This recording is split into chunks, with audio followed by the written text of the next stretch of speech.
Sorry, inappropriate. Hello. Hi, everybody. Everybody's freaking out there. We're playing some more Z.A.T.O because I was supposed to play it earlier this week, but I did that because I was uber sick, like really bad that day. But we'll play some more. Why not? You know, I've been really enjoying it. I really haven't. I've been thinking about it. It's been on me in my freaking mind. Let me load. Boink. I think this is right after, it better be, otherwise I'm gonna be really upset. This should be right after Asha had an episode. It does that too, truly. Man, the dark is making me depressed already. I hate this time of year. Is it that bad?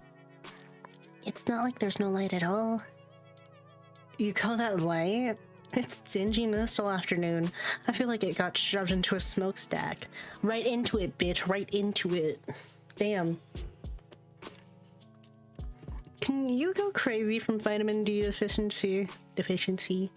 Do people die from that? I don't think so. And, personally, I find it rather nice. Everything looks so gentle. It just makes me all moody. The guys make fun of me for that. Can you imagine? Ain't it normal to feel down when you're not getting any sun? I've heard it's pretty common, yes. You wilt like a sad little flower. She's so cute. Exactly. You're so right. I am a gentle rose freezing to death. I love Marina. She's so quirky. I waste away. No photosynthesis, no water, no nothing. There. You'll get your sunlight soon. Not until the end of winter, I won't.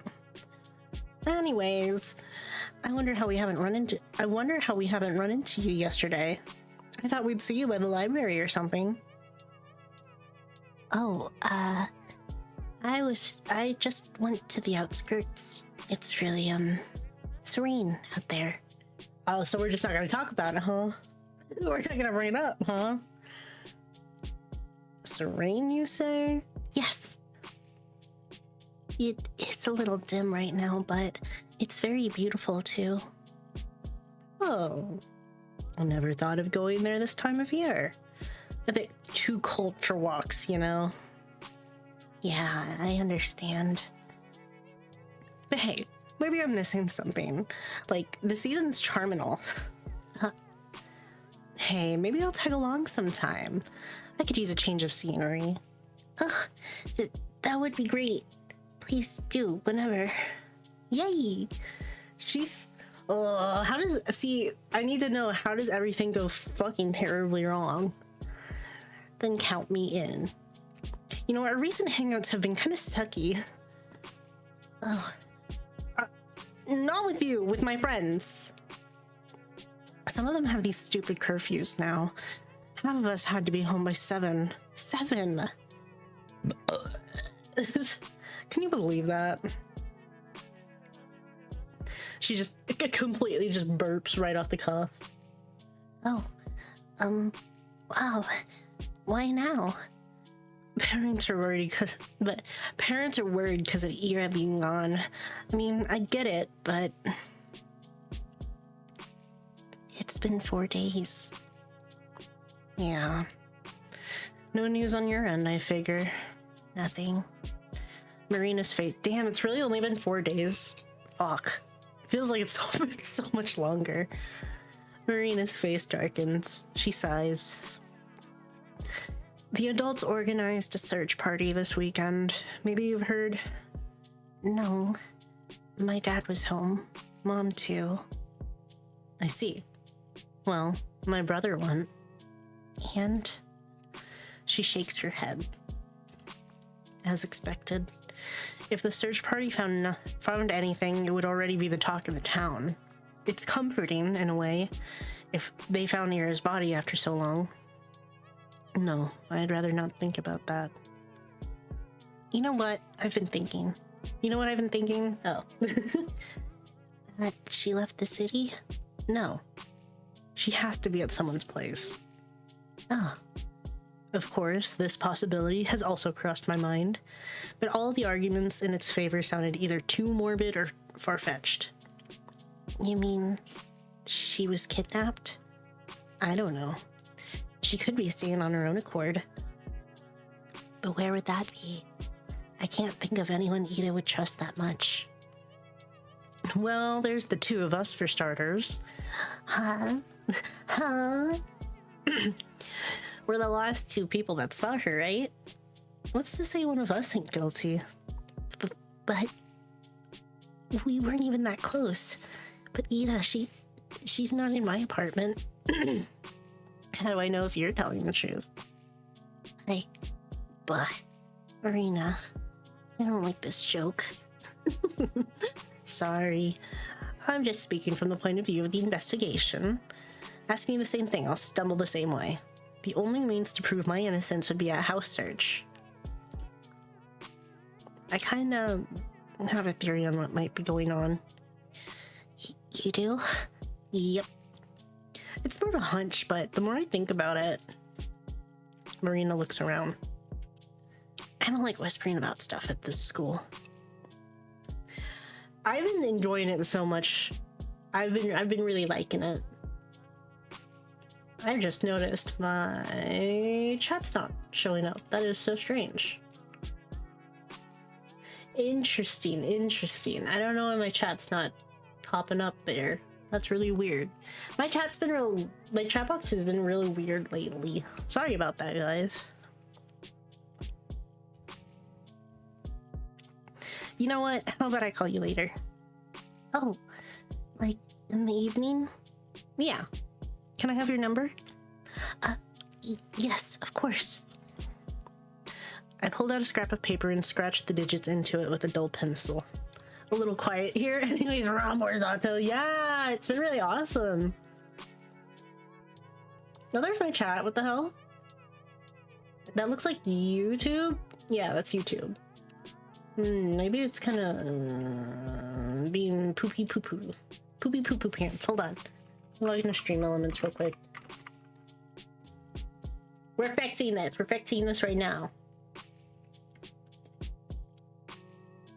Let's see. Overlays. Okay. Can I look, please? Can I look at my stuff?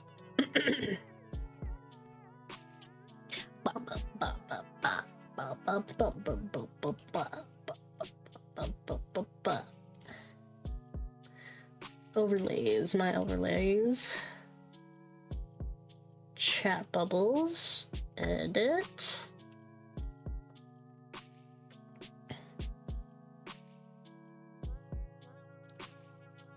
Copy. Paste. AWAW. Brandon, thank you so much for following. I appreciate it. Save. Okay, I'm sure it'll start working again eventually. Just give it some time. It does this sometimes. Thanks. I have some plans before that, so I'll dial as soon as I'm back. AWAW. Oh yeah, it does it twice. It won't be too late with everyone getting dragged home by baby hours. Does 8 sound good? Sure. I'm going to the library anyway. Have fun out there. I'll sure as hell try. You have an enriching experience.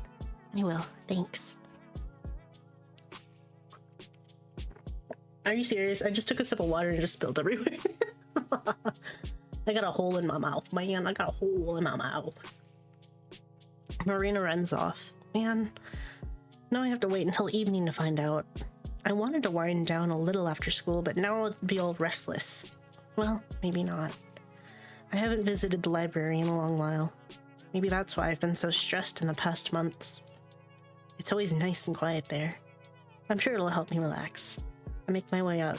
I make my way back to class. Quick save. Hey, Shubina. Hey. Did we, like, have no homework? Your notebook's empty. Oh, no, we did. I'm pretty sure. Well, where is it? Nowhere. I didn't do it. Surprised hum rolls through their whole group. That's okay. I'm also a little shocked. Oh, someone getting a little rebellious? No, it just slipped my mind. This awful young man. Ha, classic. Right? Taking some time off of yourself is great and all, but you gotta come up with a better excuse. I'm serious though. Hmm? Really? Yes. Well, you know, that's good.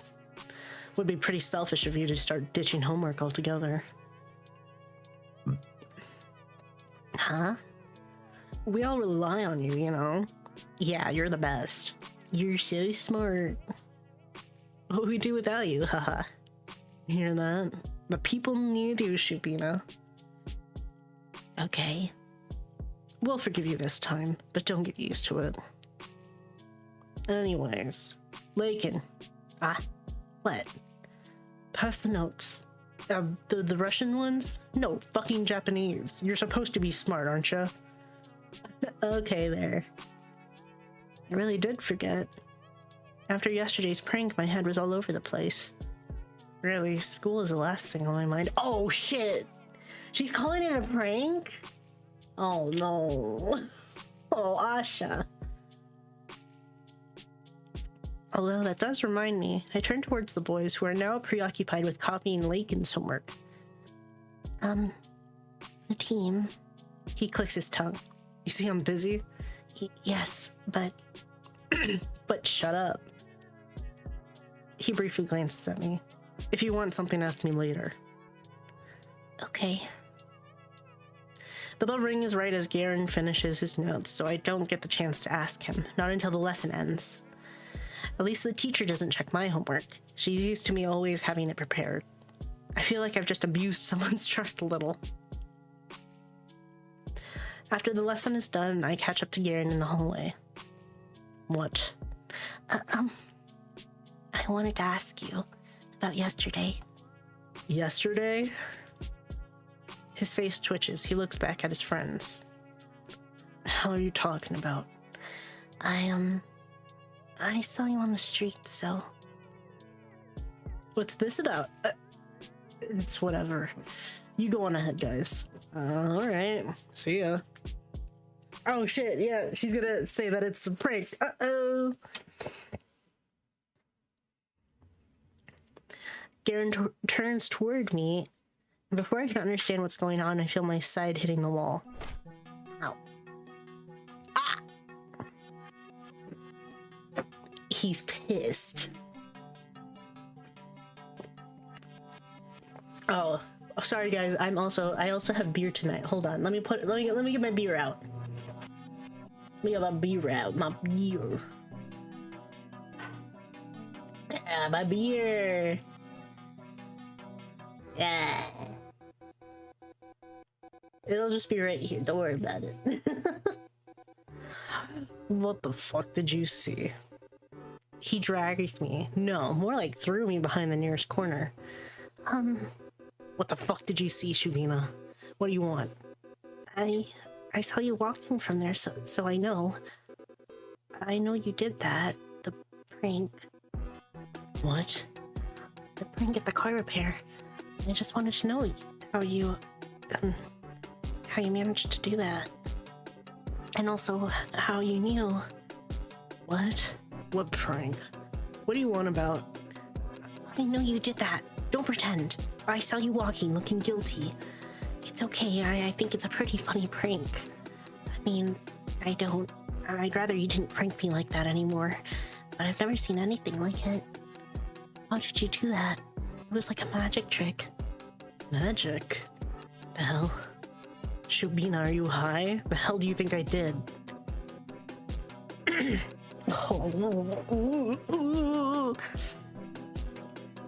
Change the schedule. The one on the door of the car repair shop. I saw it. Why would I do that? Sorry. Come on, Vadim. I know it's just one of your jokes. If you don't want me to, I won't tell anyone. It's just that it's pretty obvious. I just want to understand how you knew about that. Garen takes a step back, looking me up and down. Ah. I have one. Thank you. Thank you. Thank you. Did you have a weird dream or something? No. Why can't you just answer me?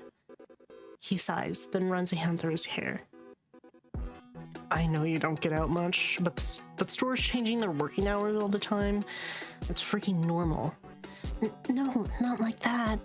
It's not about the hours. I want to know. How did you know that I'd be going there? What did you know? How did you know about Tosha? He stares at me as if he's so confused, as if he doesn't get it. But I know he does. He's just pretending not to for some reason. Garen's afraid he'll get in trouble for messing up the metal plate. Duh, of course. That has to be it. She's so innocent. She's so innocent. He really didn't think this one through, did he? Okay, I don't know what happened, but you're talking nonsense. He turns away. Thanks for wasting my time, I guess. He's leaving. He's going back to the hallway. No, he can't go. Wait. I grab onto his sleeve. He shakes me off. Damn it, get off me. I said I have no clue what you're babbling about. But Tosha... I don't know any fucking Toshas. He walks off hastily, as if I were contagious. Why? This doesn't make sense. Garen has never had any issue admitting to a prank. Didn't he take pride in pulling them off? So if he's managed something so elaborate, shouldn't he brag about it to the boys? Why is he so dead set on playing dumb? It sure seemed like he had something in mind when I mentioned seeing him across the street. So it's not like I made anything up. Even if he's scared of being charged for defacing the timetable, he's going a bit overboard with the whole Oblivious Act, isn't he? No. Maybe I'm looking at this from the wrong angle. I'm being too cynical. I'm expecting too little of this kind, beautiful world. Garen might not be thinking about himself at all. I didn't even consider this possibility. But what if what he's feeling isn't fear? What if it's regret? It's never happened before. He's never been one to show remorse. Why would he? It's all just harmless games, but maybe he realized that yesterday was a little too much. So when he saw how scared I got, he probably chose not to tell anyone. Oh, she's too innocent. He thought it would be better to act like it never happened. Just like those boys did. Of course, he'd never apologize. There's nothing to apologize for. But not gloating about it. For Garen, it's as good as saying sorry. Garen, it must have taken so much from you. Is that why you look nervous? You were already doubting yourself, regretting your actions as you fled from the crime scene. I'm sorry. I didn't understand what you were feeling right away. I didn't get why you denied it all so fervently, but it's okay. I see it now. Oh god, she's having a manic episode. Fuck. I didn't hear their conversation with Marina. That's a false statement. But if I pretend it's true, if I don't do anything with that information, if I don't change the way I see either of them, then it becomes reality. It cannot be objectively disproven. Nothing happened at the car repair shop. If both me and Garen believe that, if both of us act like that is the truth, it will become just that. That's incredible. I never would have thought he'd do something like that. I didn't know he understood such things. I'm still not sure how he learned about Tosha saving me, or how he knew that I'd go there again. I'm sure he's heard about the incident, but I suppose stuff like that is not important anymore. You've offered me the option to undo what happened yesterday. It's very special coming from someone like you, and I appreciate the sentiment. I won't refuse. Thank you for that, Vadine. Thank you so much. Ooh, she's in denial. Ooh, she's in denial.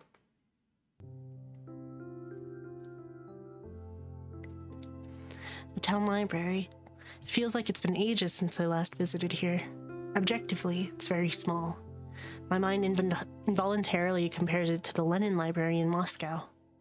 I was so blown away by its sheer size during our 6th grade field trip. In contrast, this tiny reading hall borders on being claustrophobic. Its walls are the same shade of green as the school's cafeteria or the corridor of a children's clinic, and yet, I still feel right at home. The book selection isn't huge, and I've read through pretty much everything I was interested in multiple times, but it's a quality over quantity kind of thing. We have some wonderful editions of the classics. I've heard most small-town libraries get low-quality prints, so I suppose that's where our closed-town privileges come in. I wonder if the same applies to cinema. I'm too shy to watch movies all alone, so I don't know a lot about the local lineup. I should ask Marina about that. Asinka, long time no see. Where have you been, sweetheart? Hello, Lilia Ivanova. I'm sorry, I've been going out more. Oh, that's lovely. Don't apologize. I always said a young girl like you shouldn't spend all of her days cramped up in here. But I like being cramped up in here. I missed it. Lilia Ivanova smiles. She's a librarian. It's not that we're particularly close, we just exchange some pleasantries whenever I come by, so I didn't expect her to be happy to see me again. I suppose she doesn't get too many visitors. I feel a pang of guilt deep in my chest. Actually, do you have, Angelique by Ngolan? Oh dear, I'm afraid we don't. But you know, my daughter used to love those books a lot. I'll ask if I could lend you a few volumes. Oh, you don't have to. Please, it's no trouble at all. You're a sweet girl. I'm sure she won't mind. Thank you so much. Of course. Oh, gee.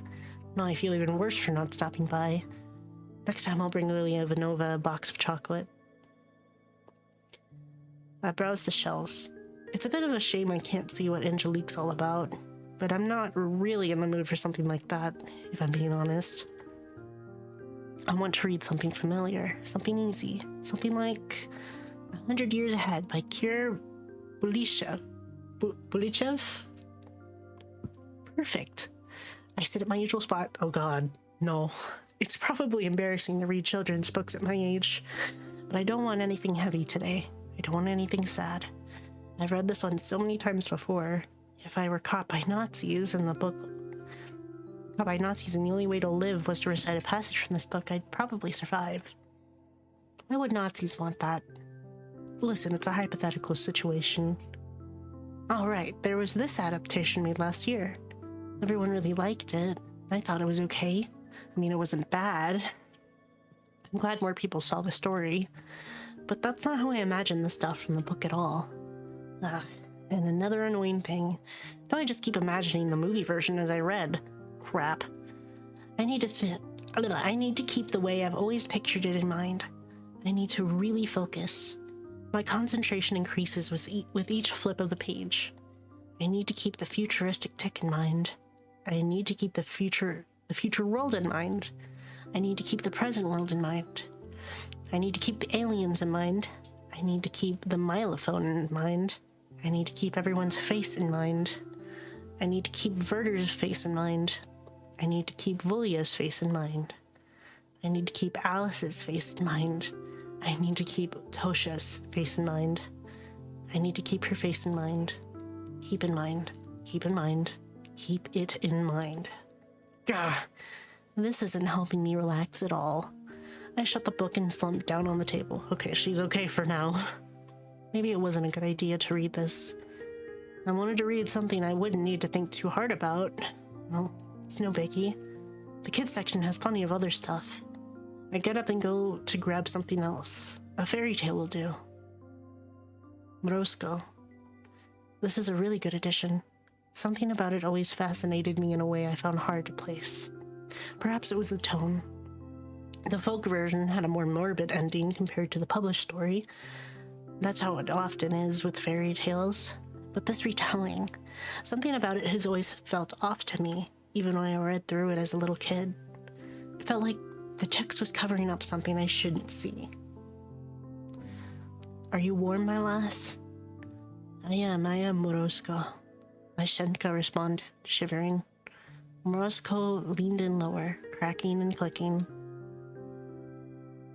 I really think children like being scared. Even when there's no reason to, they'll try their hardest to come up with one. You can stare at a beautiful book illustration and refuse to trust it. You can read a short and sweet cautionary tale and imagine something horrific. Are you warm, my lass? Are you warm, my beauty? I am, Morosko, Mashenka responded, teeth chattering from the cold. The frost grew stronger. The girl's cheeks burned bright red. She breathed white mist, her fingers barely moved. Are we all thrill seekers as children? Maybe it's a simple survival instinct. Always prepare yourself for the worst. Always imagine a scary face staring from the dark. Oh, I hate that shit.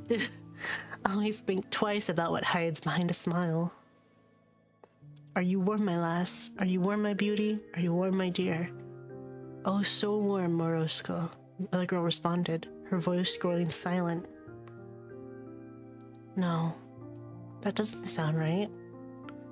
What a depressing life it would be if we always had to scare ourselves into experiencing its best moments. Did the colors just change? I think they did, no? At least I'm not like that anymore. I don't imagine scary things where there are none. Because I know the world better than that. I know there's way more to love than there is to despise or fear. It's not some impulsive emotional choice, no. It's only a rational conclusion to everything. Then Morosko took pity on the girl. He wrapped Mashenka in a heavy fur coat, covered her in a blanket of snow, and warmed her up. Oh, it changed again! Now it's pink. Right. I'm flipping through one stunning picture to another. This is far more enjoyable than the original. The folk tale is predictable. It's so simple and crude, it's underwhelming. The good girl respects the rules of the ritual and lives. The bad girl breaks the rules and rides back to her mother as a frozen corpse. It's an interesting piece of folklore. But the idea of it, I'm not sure what a modern kid can glean from that. Maybe Garen was right. I am getting rebellious. Though, if we look at Morosko, the entity, as if he were the extension of the universe as well, oh, I think I'm getting it. The real meaning. Of course, that's what it is. Morosko is the natural order. It's the will of the world. Yes, you may fear it. You can find yourself in a situation when any positive feeling towards it may seem impossible, but you must gather all your strength to love it still. And then, you will surely be rewarded. Yes, yes, yes. How have I never noticed it before? It's been beating me over the head all along. Now I see. In that sense, it's an incredible story. In that sense, every child across the world has got to read it. I looked down at a page I've never seen before. It's Morosko and Mashenka, and every other character's face smiling wide and looking right at me. I did it. I got the message. The lesson you've been trying to get through to me all of these years. I finally understood it. Oh fuck, she's having an episode. This is my little celebration. This is my acknowledgement. Today I realized something very good and important. I stare at the page, this never-before-seen page, and I am filled with gratitude. I know that it's just for me and my eyes only. Nobody in the world but me has seen those smiles. What an incredible honor. Fuck, I almost read that as horror, and I was about to be like, oh shit. I'm such a lucky girl. Goodbye, Lilia Ivanova. Oh, goodbye, Asha. Stay safe. Of course I'll be safe. Because I've got this amazing blessing, this acknowledgement on my side. I'll be okay no matter what. No, Asha.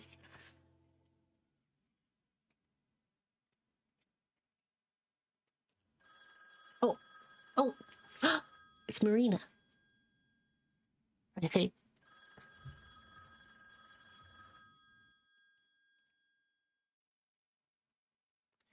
Hello. Evening. I hear Marina's cheery voice on the other end of the phone. Good evening, Marina. You're late. Huh? What do you mean? It's basically 8. It's a quarter past. Maybe I should have been the one to call. Sorry. I wasn't aware we were on a timer. Being a little late is fashionable, you know. Should I put on a voice? I don't know. Nobody's really talking, so I'm gonna make the executive decision. I'm gonna put on a voice filter for when Marina's talking on the phone. Hold on. Ooh. Do I have a phone? That's not a phone. Search. Wow.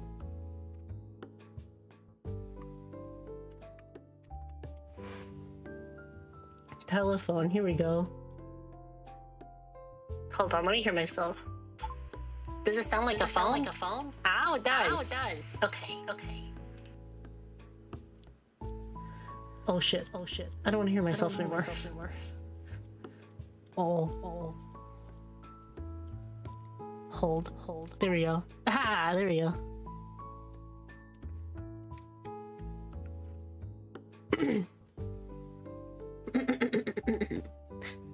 I'm not very fashionable.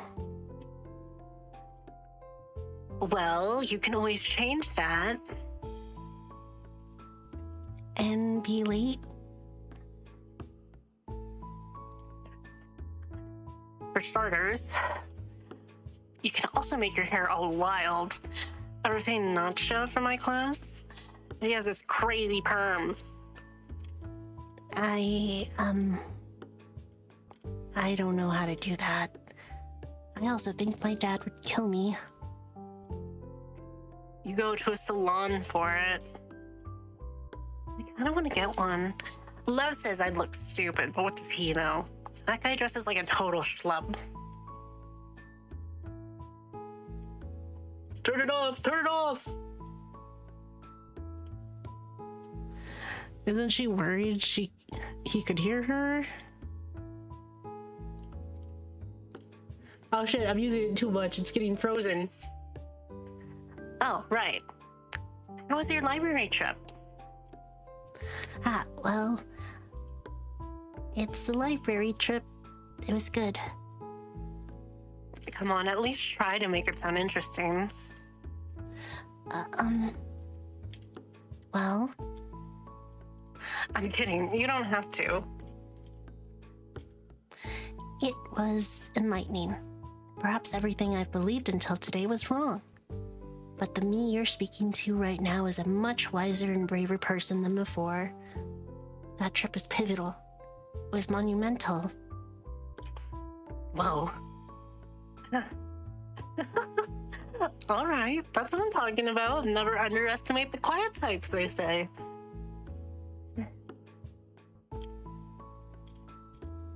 How was your hangout? Neither pivotal nor monumental, I'm afraid. Sat at the cafe, looked at some magazines. Oh shit. Got the new Ravis Brosnik. You read that one? No. I read, The Young Naturalist and Coaster. That does sound like you. What's that supposed to mean? Oh, sorry. Didn't mean it in a bad way. But, I mean, aren't you curious about something more, grown up? I read grown-up stuff all the time. Oh, yeah? Like what? Books. Dad's newspapers, Mom's magazines. Oh, so mature. Well, what mature stuff do you read, Marina? The good stuff. Rovesnik, work shift, Robotnika, fashion of the Socialist Republics. How's that last one mature?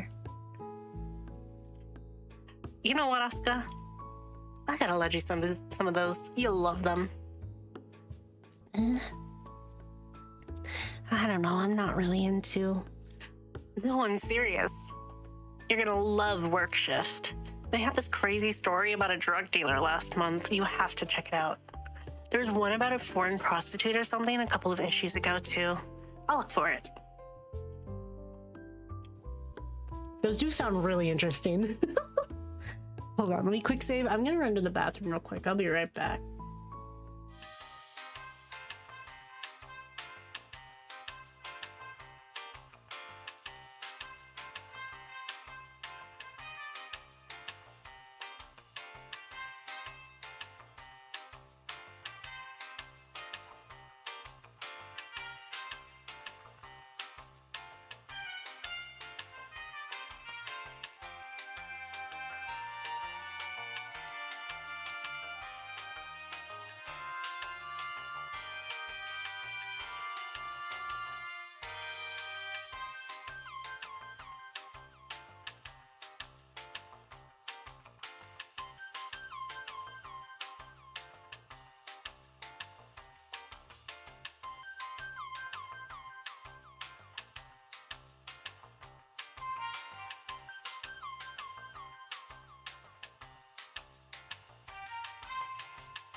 Oh yeah, I'm back. Okay, we're back. Okay, we press on. All right. I'm not sure my dad will like me reading that though. That's so. Well then, we can read together. Really? Hold on, I need a hotkey this. I wonder if there's a hotkey.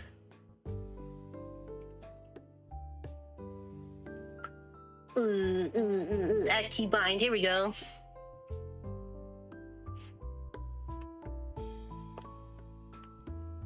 Let's see if that works. Actually, let me do this instead. I think that should work a little bit better. I'll keep that right there so I can monitor it. Yeah, I'll bring some this week. It's not working. It's not working.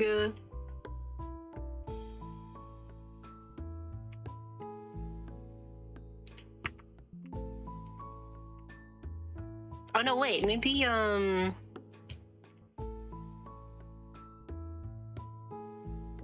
where's my sound? Aha! I gotta add a keybind.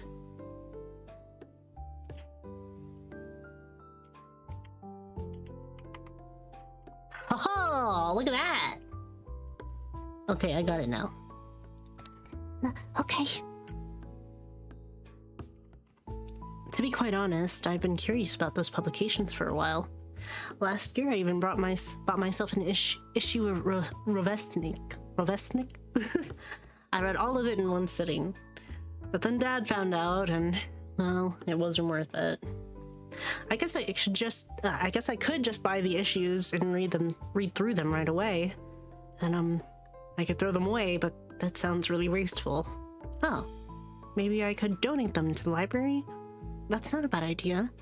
That's not a bad idea at all. Although, if Marina will share her magazines with me, I might as well save my allowance. Right, so let's get back on topic. The reason I called you. Yes. There's a long pause on the other side of the phone. almost as if Marina was bracing herself. Remember our talk about Ida's condition? Of course. Of course. Here's the thing. I told you how Ida can get into these states when she isn't quite there. Usually, she could snap out of those. Took some time, maybe a couple of minutes, maybe even hours. But she got over it, and as time went on, it grew more and more difficult. The treatment helped. The pills acted as stabilizers. So it was like the pits in her mind could become more shallow. They still formed, but they became easier to manage, easier to climb from. When Ada stopped taking them, it was like being dropped right in the middle of a canyon. Marina paused. The way she spoke sounded as if she had to force out every word, made worse by the muffled receiver. And that's just half the problem. There's more? When you stay in that state for too long, you begin to deteriorate. Huh? The human brain isn't made to handle that sort of stress. So as a result, our consciousness, our higher functions start to decay. What? In other words, we gradually lose what makes us human. I don't know if it's irreversible, but from all I've heard, that's how it is. I feel a cold lump in my throat. Higher functions deteriorating? Losing what makes us human? Just what the hell kind of illness is that? When we saw Ida that day, it seemed like she'd been out of it for hours. So there's a high chance that if she didn't snap out of it soon after, her consciousness began to fall apart. But here's the thing. She couldn't have run off in such a state. Finding a place to hide would be extremely difficult. She wouldn't be capable of coming up with a covert hiding spot. At least, not anything that multiple search parties would manage to overlook. So, what do you think she did? We went home. You know how walking home can kind of feel like autopilot? It's not something you need to actively think about. So even if Ida became completely dazed, it's very possible she still found her way home. Although, it might have taken her a while. I don't get it. She was declared missing that same evening. If she came back, why would they file the report? I think they really did believe she disappeared.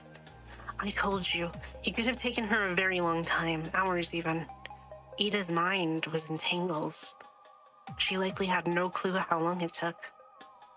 So, what you're saying is, Ida's parents filed a missing report when she didn't come home as usual. That was probably late at night. Yeah. The report was filed somewhere after 2300. Mm-hmm. Then after they already called the police, Ida returned. Yep. So why wouldn't they call off the reports? She sighs. Well, that's the nasty part. Huh? Let's just say Ida showed up a couple hours later at 1 o'clock. Maybe 2, something like that. Consider the state she would be in by that point. Consider how Ida kept her condition secret. How she avoided both her home and public places. For all we know, it was her parents' first time seeing her like that. And if it was in that extreme a state, head hanging low, blabbering nonsense, legs unstable, well, at first they probably thought she was drunk or high. They screamed at her, they demanded to know what she was doing, where, with whom. But then they'd stop. They'd realize something was wrong. Maybe they'd feel it in their gut. Something about the way she slumped against the chair, or the way that she kept muttering nonsense, or the way her eyes seemed both glazed over and alert at the same time. It had to be unsettling. No, more like really freaking scary. So, they might have panicked. Panicked? Well, maybe that's the wrong word. They try to be rational. A panic kind of rational. Do you remember our talk at the cafe? Yes. Their family has a reputation to uphold. Whatever remains of it, at least. Their daughter's already the problem child. The difficult, the unstable one of the bunch. What do you think people would say to Ida coming home looking like she got shot up? She shot up God knows what substance. Or better yet, returning way past midnight, mumbling like a lunatic. You're not saying that. I'm saying that it would be inconvenient. It would exasperate every problem the family already had. So in their minds, the best short-term solution would be to wait it out. Wait for Ida to come home from whatever drug she was on. They would announce that she returned only when she's presentable. But if she never came down... They probably thought she'd be okay by morning. But if not, well... Then... wouldn't they take Ida to the hospital? I doubt they would.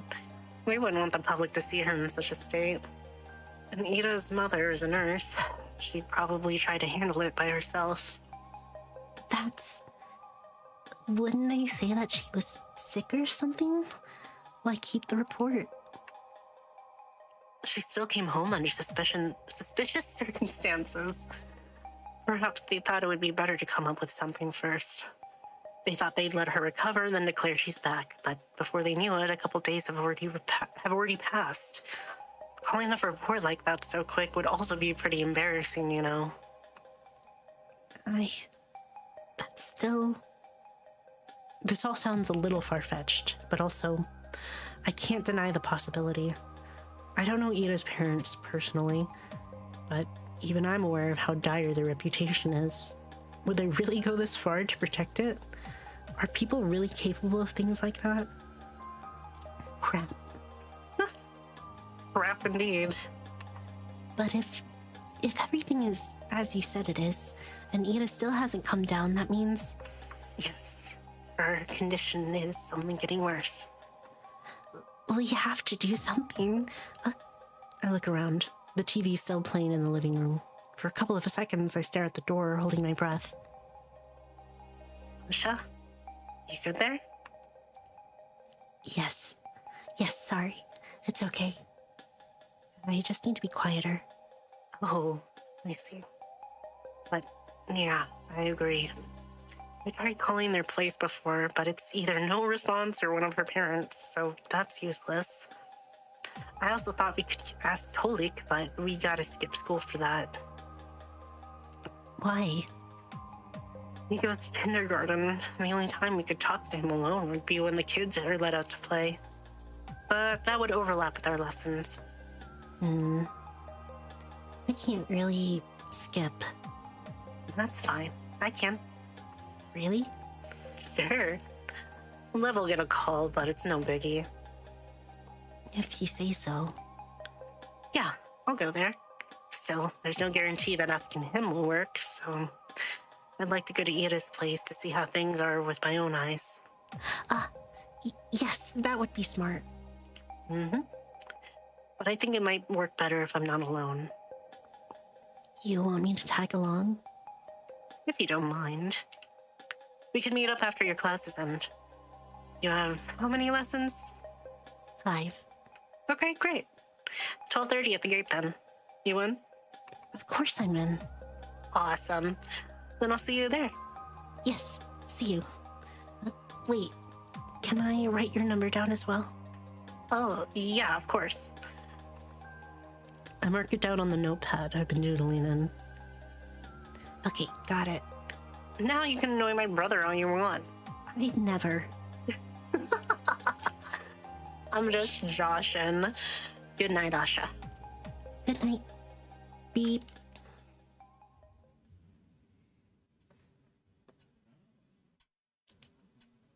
The handset gently clicks against the cradle. I'm home again. The clock is softly ticking from the hallway. The TV continues to mutter from the living room. I looked down at the shapes I've been scribbling absent-mindedly during our conversation. The cross-hatching got really dense in parts. I don't remember focusing that much. I don't think I was meaning to draw anything. I don't think I was, yet when I look at the shape more closely, when I scan its dark, blurry outline, my eyes glide over its hunched back, then down the wave of hair, and deeper, closer to where its face is meant to be. The shadows shrouding it are much too heavy. There's just one thing my mind can parse. Two things. I smile as Ida's frightened eyes are locked with mine. I miss you. I really, really miss you. Can I see the drawing? No. Okay. Okay, here we go again. Another one of Asha's rants. The sky hangs low. The teacher's droning on about some historical battle by the blackboard. I can't force myself to listen. The only thing that matters right now is what Marina and I have set out to do. As soon as the last bell rings, I rush out the classroom, down the corridor, down the stairs, down another corridor, then to the cloakroom, then outside. A wave of cold hits my defenseless face, so I hastily tie the scarf that I've left hanging loosely from my neck. Asha! Marina's waving at me from the gate. I start running towards her, but... That... Ow! Die, German spy. Some kid manages to snipe me with a snowball. I wobble, feeling chunks of it falling and melting in my hair. Whoa. That was one heck of a shot. Well, nice throw. Okay, maybe don't praise it. I mean, who the hell do you think you are aiming at ladies like that? Ladies? What ladies? She's with the spy. Get her. Huh? A barrage of snowballs fly at Marina, though unlike me, she successfully covers her head. What the hell? Gleb, Danya... Gleb, Danya, I'll tell your moms. They don't like you anyways. Asha, let's go. Grab my hand. Yes, let's. We run across the yard, our poor sides catching the brunt of the artillery fire. Jeez, where did they learn to throw like that? Honestly, it's pretty amazing. They must be great at lapta. Do children play lapta anymore? Oh, what the hell's that about, stupid kids? When I get their asses. Marina huffs, slapping snow off her battered coat. I do the same until a rather unpleasant laugh sounds nearby. Nice running, you hands. Huh? Garen walks this. Oh, this motherfucker. School year to us completely unfazed. Marina grits her teeth. The deek. Hey, you there. Why aren't you firing at him, huh? Oh yeah, why aren't you guys? Say it loud and clear. 'Cause you're our boss. Aye aye. Heard that? Let's feel like their nanny, their boss. Clean your ears. A boss? Oh, what does that mean? We have a contract going is what I mean. A mutually beneficial agreement. Capitalist pig. Asha, let's report him. Contract? It's simple. I let them season my hobbies card deck. In exchange, they give you two a little workout every time you cross the yard. Great show, by the way. What kind of card deck? Wouldn't you like to know? It's like normal playing cards, but with sexy chicks printed on them. There's naked ones too. Oh, whoa. Where did you even get that? Found it in my brother's room. He had it stashed in the back of a drawer. How classy. Show. Fat chance. Do I look like I'm giving out freebies? I bet that stuff's all crusty anyways. Crusty? Nah, they're in pristine condition. Meant only for the initiated, which you are not. Wow, we've got a secret society over here. What's the name? Porn Poker League? That's catchy, I'll give you that. I don't think we should be talking about this. Right on, Shabina. It's unbecoming for a woman of Komsomol to use such expressions. Is it becoming for a man of Komsomol to carry stuff like that? Look who's speaking. And anyways, you made a dumbass deal like that just to have us bombarded with snowballs? Pretty much. Are you 5? Why? It's payback for having you run your stupid errands. I think it's pretty fair, no? Errands? Ah, right. Forgot to tell you yesterday. I called him right after we talked. Huh?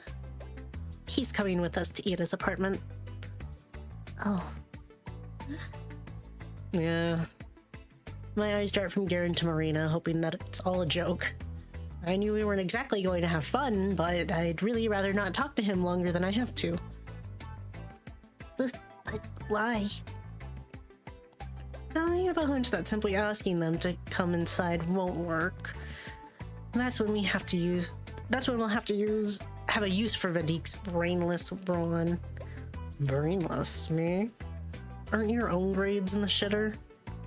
Huh? They're not, but thanks for your concern.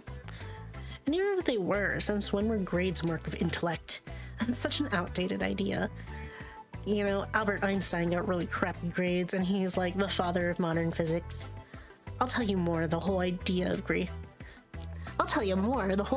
graded academic performance reeks of classism. It goes against everything the Great Revolution stood for. If it were up to me, this whole rotten system would be abolished. Marina, are your grades really okay? Let's go to Ida's place. I love Marina. She's so funny. She's so quirky. She's quirked up. So, you know everything? Depends on what you mean by that. More or less, yes. He knows my theory. I know it's dumb. Didn't ask for an opinion. We'll just go and see if it has any ground. Wait, so you told Vadim about Ida's... What? Her illness? Don't worry. He won't tell anyone. How are you so sure? I won't. No? We have a promise. I'm not snitching. He owes me big time. That's the kind of reason he's here. That's the kind of reason he's here at all. Don't try and treat me like your lapdog now. I'm not doing shit for you after today. Yeah, whatever. I look at Garen. Him knowing those things about Ida. Those really compromising, shameful things. It just doesn't sit right with me. I can't imagine the Garen I know keeping something so juicy to himself. But then again, I couldn't have imagined Garen feeling so self-conscious about a prank that might have gone too far. Right. It's not that Garen is incapable of being honorable. It's that I am entirely too prejudiced. And anyways, I always knew that chick was a psycho, so she's a different type of crazy now. Big deal. If that's how you want to spin it. Oh, by the way, what's with the kid? The kid? Her brother? You said you were gonna ask him if she's home. Oh, right. How'd it go? Pat.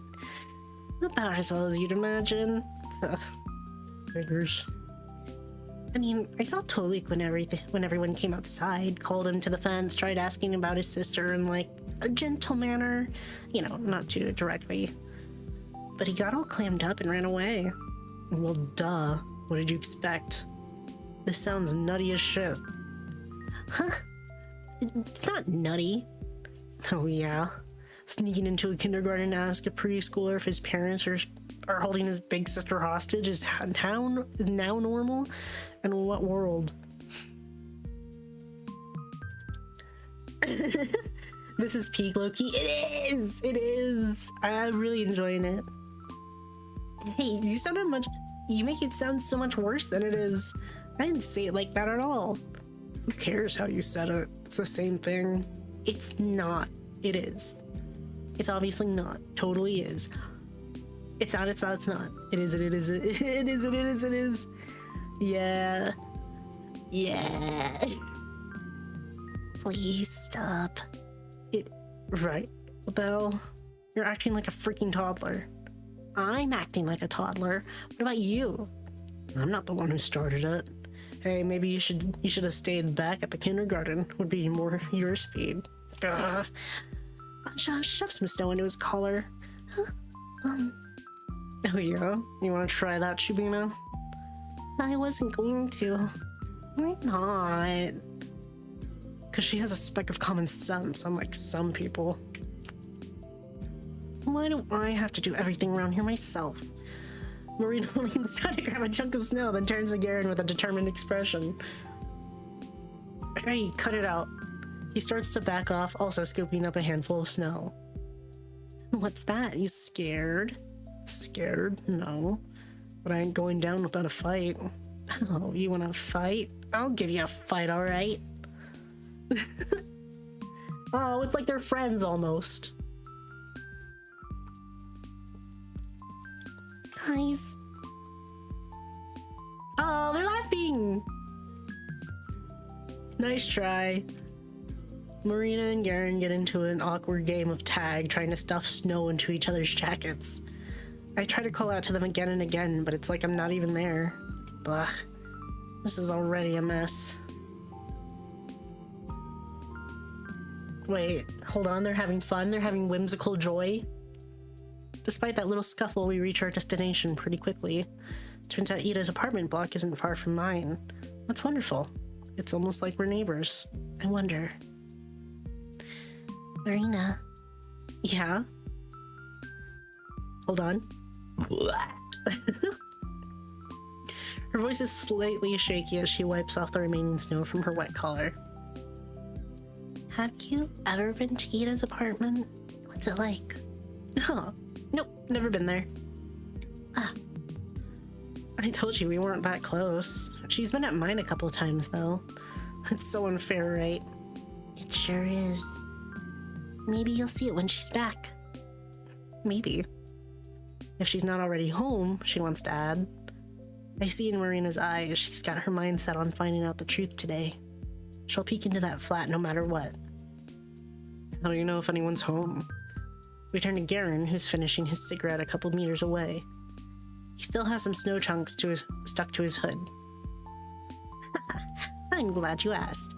I had plenty of time to spare before going to kindergarten, so I stopped by the hospital and asked them about Nurse Grachevskaya. Oh, so she works night shifts? Better. She hasn't come into work since Ida disappeared. Oh. Hear that? Looks like my theory isn't so stupid anymore, huh? It's still stupid. Marina sticks out her tongue. What do you call... Why do you keep calling it that, Vadim? I don't think it's that dumb. You serious? She came with a batshit conclusion, then twisted everything else to match. The hell? That's not true. Yeah, I felt a similar way. Sorry, Marina, but it does sound a little bit like that. Still, I wouldn't call it, bad shit. Even if it is a little out there. Out there, huh? Even if there's a 1% chance she's in there, I have to try. I don't care how dumb it sounds. I agree. You never know until you check. Shubina, you can say that about freaking anything. You can. But incredible things happen all the time, so... I don't believe we should be calling bold ideas stupid or crazy or anything like that. Bold ideas, please. Aliens crash landing in Tunguska is a bold idea. This is some cheap twist she got from a detective novel. I think both of these are rather bold. Though I believe it was a remote energy transfer in Tunguska. Heard that one. Seems far-fetched. I read some eyewitness reports and nothing there suggested electricity. Well, Electrical explosions and fires of that magnitude won't look too different from the outside observer, I think. And it doesn't have to be electricity, right? There are other forms of energy out there. Nikola Tesla could have given something else a try. Please, Tesla is the electricity guy. You think he'd randomly start playing with, I don't know, plasma? Actually, I was thinking of something like lasers. Guys, what the heck are you on about? Right? That's not what we should be concerned with right now. It's proven to be a meteor. The thing exploded in the lower atmosphere, and that was that. They even ran like simulations of that stuff. Everything lined up perfectly. Geez, and I'm supposed to be the crazy one. Well, that's a load of crap. Think everything's that simple? Occam's razor, my friend. Occam's razor. And all the evidence points to a meteor anyway. We've got no case. Well, there are some inconsistencies, such as, like, this had to be either a meteor or a comet, right? And I think the comet theory is the most popular, but, comets have a relatively smooth curve to their trajectories. If this was really a comet, it would have burned up in the atmosphere at a much higher altitude. Well, it could still be an asteroid. The name's literally the Tunguska meteor. Then where's the debris, genius? Where's the crater? I said exploded in the air. There wouldn't be a crater. Then there would still be chunks of it scattered around. They scoured the whole area and nada. This is...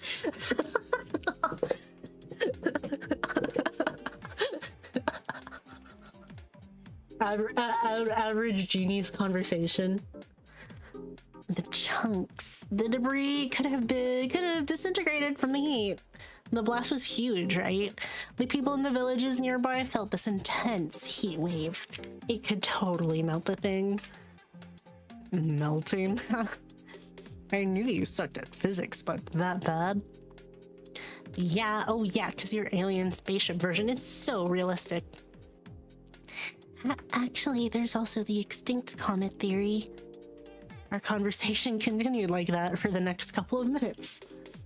Wow, I'd never have guessed I could discuss a topic like that with my schoolmates. Especially Garen. Even though everyone's opinion is so different that the exchange borders on being a full-blown argument, I think I'm having fun. It's strange. It wouldn't be much of a dialogue if everyone sat nodding their heads in agreement, I suppose. That much is obvious even to me. I just forgot how things like this are meant to feel. When was the last time that I've done this? Have I ever done this? Maybe I never have. Maybe I was never supposed to? Now I'm not sure myself. If I were never meant to find myself in a situation like this, the only way this could have been made possible is through a blessing. These fucking dork asses. I know, dude. It's literally like every conversation I have with my friends. The only reason why I can enjoy things like this, despite my inadequacy, of course. Naturally, it's a gift. I cannot waste it. Perhaps that tiny part of my humanity that knows how conversations go can be restored. Is that why something so improbable has been allowed to happen? Maybe I'm being too hopeful. In any case, it's yet another thing I can be wholeheartedly grateful for. Alright, enough space talk. Let's do what we came here for, shall we? Yeah, let's. I thought you'd never ask. Marina gives us a reassuring smile and we all head to the entrance. It's the same as all the other residential buildings in Vorkuta 5. A long 5-story block with evenly spaced out canopies at its base, each hiding a metal door with a code lock and a bulletin board on the side. If someone took a photo of it and then told me it was my house in the picture, I'd believe them without a second thought. Nevertheless, stepping closer to it, looking at it, knowing that this is the roof under which Ida grew up, slept and dined, it almost fills me with a sense of reverence. You know the code? Yeah, my classmate lives in the same building. And what if we run into her? Calm down, we won't. Marina types in the code. The lock clicks. We're in. Ooh, it's dark. It's dark and dank. It's slightly dark and warm. Now past familiar looking mailboxes, up a familiar looking staircase, one familiar looking floor after another, we make our way to Ida's apartment. Oh, it's on the same floor and in the same spot as mine. That's so cute. Marina takes a deep breath. Okay, I'll do the talking. Your guys' job is to stand next to me and look polite. Understood? Yes, sir. I nod. Satisfied with the response, our negotiator fixes her hair and rings the doorbell. A couple of seconds pass in silence. Marina's about to reach for the button a second time, but that's when we hear footsteps approaching from the inside the flat. Then pause. We stand still. I can almost feel it on my skin, the person's gaze from the other side of the door scanning us through the peephole. Finally, there's a snap, and the door opens in a narrow light strip. A woman's face peers out, looking disheveled. Her tangled hair is the same shade as Ida's. Yes. Good afternoon. We're Ida's friends from class. We nod politely. Friends? Yes. Yeah, we've been really worried about her. I can't imagine what it's been like for you. I didn't know she had friends at school. Why wouldn't she? Ida's the coolest girl I know. Right, guys? Yeah. Yes, the coolest and very kind. Agree. We went to the cafe like all the time. How come she never told you? In any case, I apologize if it's any inconvenience, but I promise it won't take you long. Last Monday, I lent Ida one of my brother's books. If it's not too much trouble, I would like to have it back. He needs it for work. Sure. What's the name? On the Stability of Closed Systems. It's a paperback. On the Stability of... She reads things like that. I was surprised too. But it seems like she's been interested in structural dynamics for some time. I wish I had her passion. I'm just too dumb for stuff like that. Best I can do is share some studies. I see. Something softens in the woman's eyes. Okay, I will go look. Oh, that's all right. We can... The door slams shut and we hear the sound of a turning lock. Then the steps retreat into the apartment.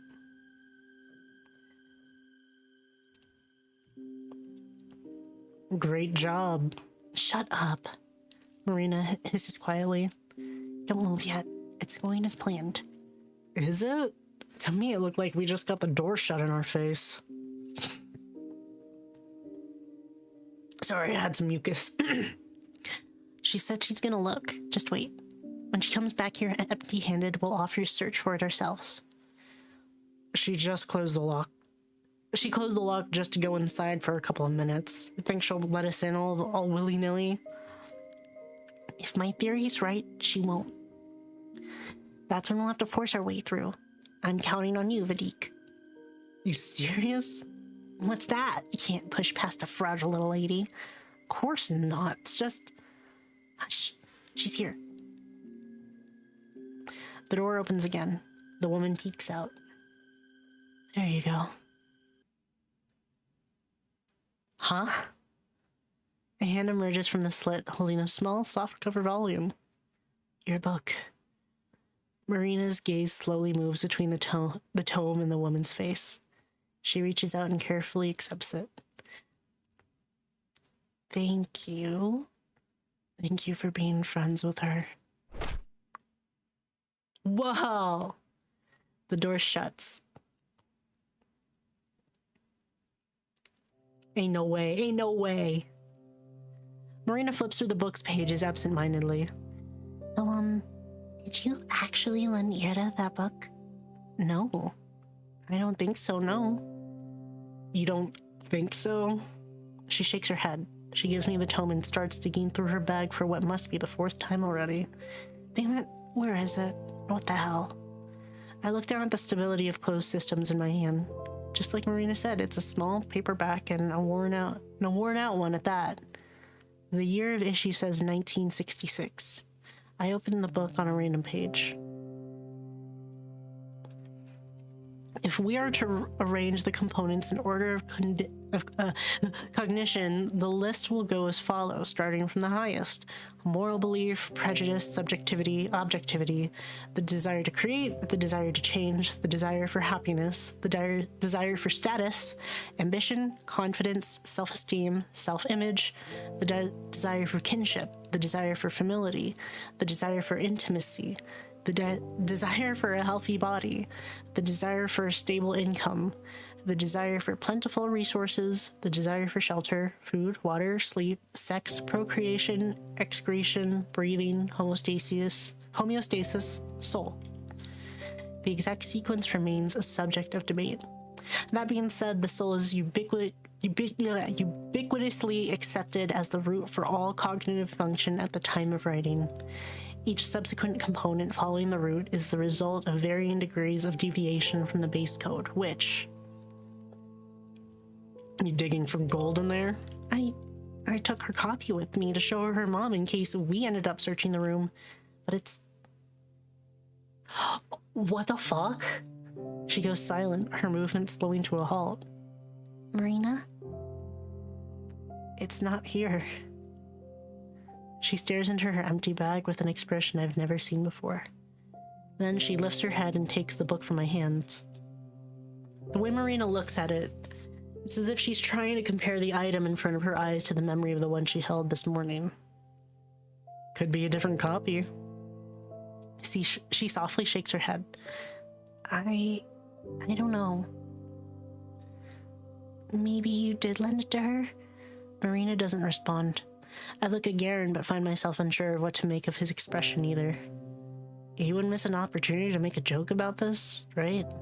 Marina looks so lost. It would be very cruel. No.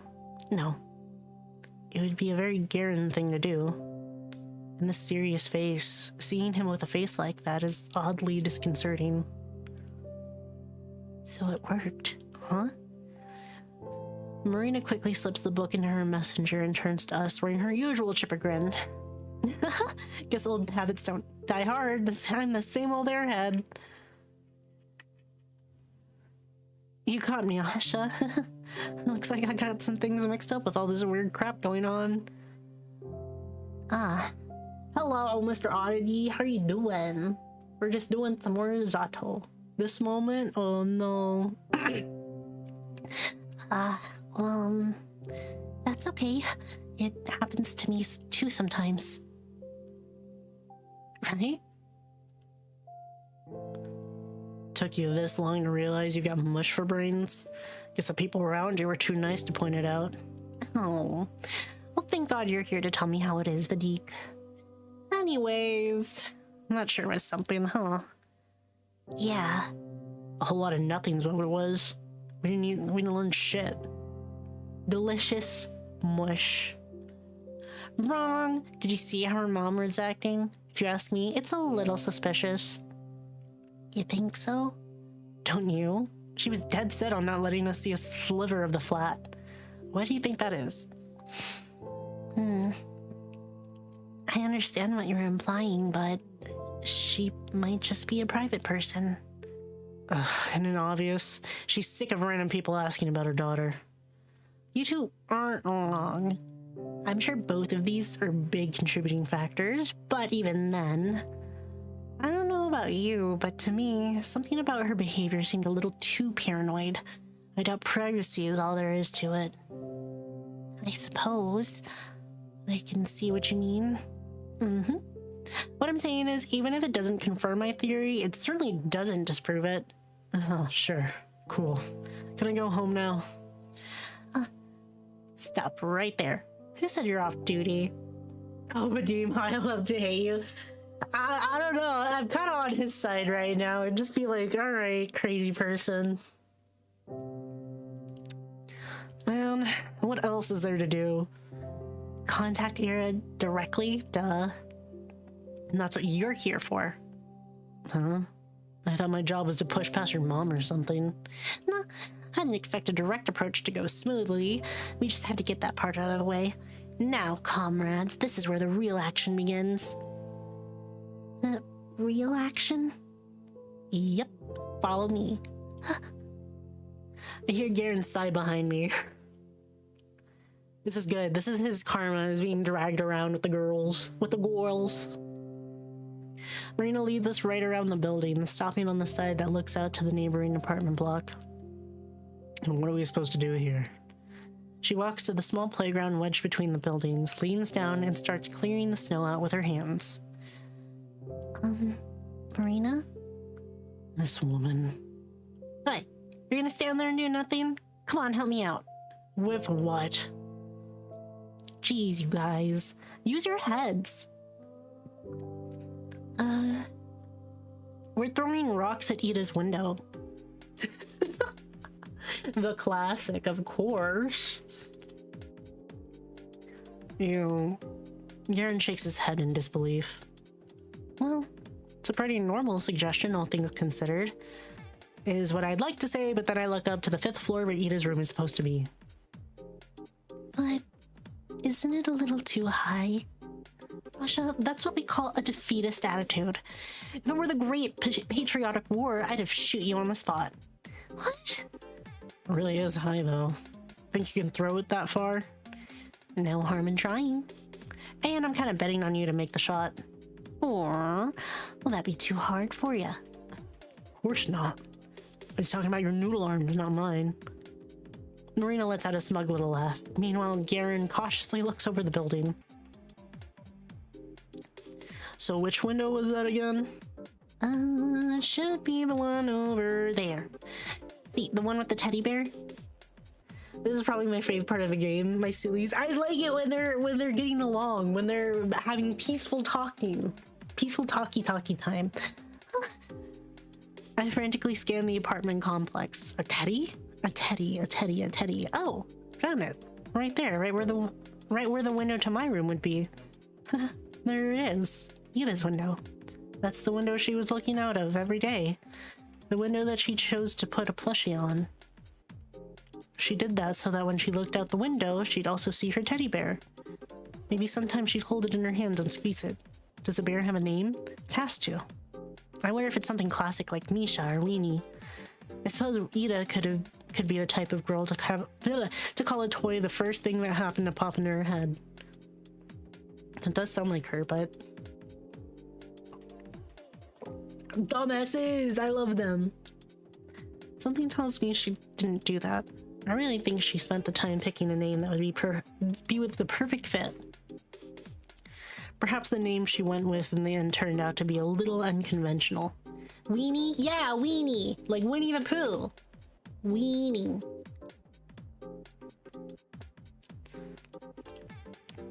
But it must have felt so right she couldn't imagine choosing anything else. I can totally picture it. God, that's so cute. So freaking cute. It's too adorable. Ida, you're too adorable. How do you know it's that one? You said you never visited. I mean, I've called her outside a couple times. See? Wee. I see. Garen walks back, trying to calculate the best possible angle. His face doesn't look all too confident. Marina, having dug up some pebbles from the ground, runs up to him and drops a few into his hand. Looks like I'm next in line. I don't think I'll be any good at this. Nonsense. Roosevelt probably canon. I hope so. That's a good one. What did I say about defeatism? 3 small rocks land into my mitten. They're wet and dirty and the dirt gets tangled in the wall. There's something charming about that. I look up to see Garen tossing and catching a pebble in his hand. He's eyeing Ida's window with the intensity of a boxer gauging his opponent from across the ring. Well, what you waiting for? Piss off, I need to aim. Right. You're not solving a freaking math equation. Just go for it. That's how the pros do it. Oh yeah? Gonna lead by example? With pleasure. Marina gives both of us a challenging look, then turns to face the block. She takes a couple of steps back, gripping a pebble in her hand. Then shakes tails and... pop! It lands in the snow. It's not even close. Shut up. It didn't even reach the wall. Hey, listen, it's the spirit that matters. You think the pros get to national level without a couple of fumbles? No, it's a rocky road. Victory starts with a mindset, a goal-oriented mindset. That's true. Oh yeah, sure, you're gonna go far. With a throw like that, and maybe one day you'll make it to the Paralympics.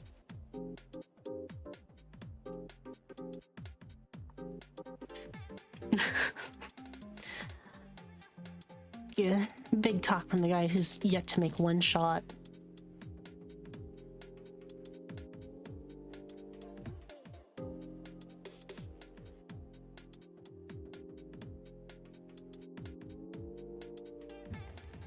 Sorry, I had to look at something real quick. Why are you still standing there anyways, huh? Scared yours won't even fly that far? You suck at bluffing. With a big, almost theatrical swing, Garen shoots his pebble across the yard. It draws a rather scenic arc and bounces off the wall just below the second floor. That's it. Better than your sad excuse for a throw. Oh, it's nostalgic. Years pass and you still pitch like a toddler. Zip it, Kaplan, or you're catching the next rock. Oh no, we're on a surname basis now. He's serious. Bet your ass I am. Listen here. First one to hit the target wins. Loser buys soda. Sure, you're on. Asha, your turn. But do I have to? It's pretty far. Come on, it's just for fun. Can't do much worse than me. Well, if all three of us are playing, how do we choose the loser? If the winner is the one who ends the game, we can't have two losers, right? Whoever hits the lowest, whatever. Just shoot already. I'm really no good at this. I'm always the last one in PE. I look up to the 5th floor. Man, hanging out with Marina is really gonna run my wallet dry. The dude has a nice coat. I love a good, what the fuck is that type of jacket called? Not Ushanka. Ushanka's the hat. What the fuck is that type of jacket called? It starts with a P. Hold on. I gotta look it up. Fur-lined jacket name.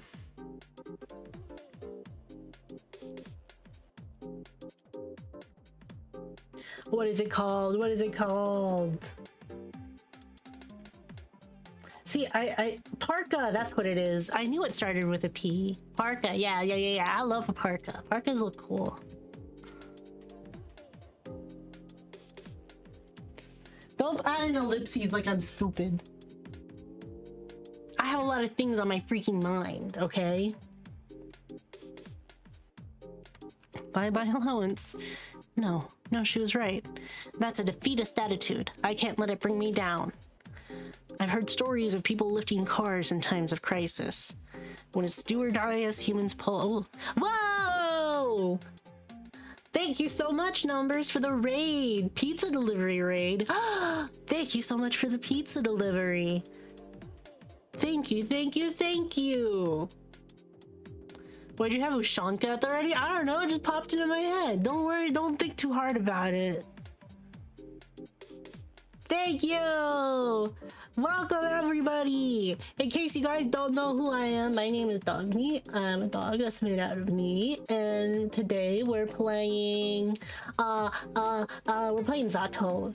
It's this cool visual novel that I've been playing in the last couple of weeks. Yeah, it was respite night, wasn't it? How did it go? I hope it was fun. Were you guys still doing pizza delivery stuff? I remember seeing that last time I checked in with you guys.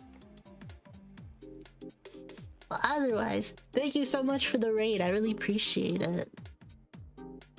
I hope you guys enjoy. Right, we're just been doing like, we're chilling, doing voice acting stuff. Nice quiet one. Not everyone can make it today, so they sold pizza and things got strange. Well, that still sounds like a pretty good session. Well, welcome everybody. Make yourselves cozy, and numbers, if you need to head out, you can go ahead and head out and relax and rest a little bit. Get some respite, if you know what I mean. You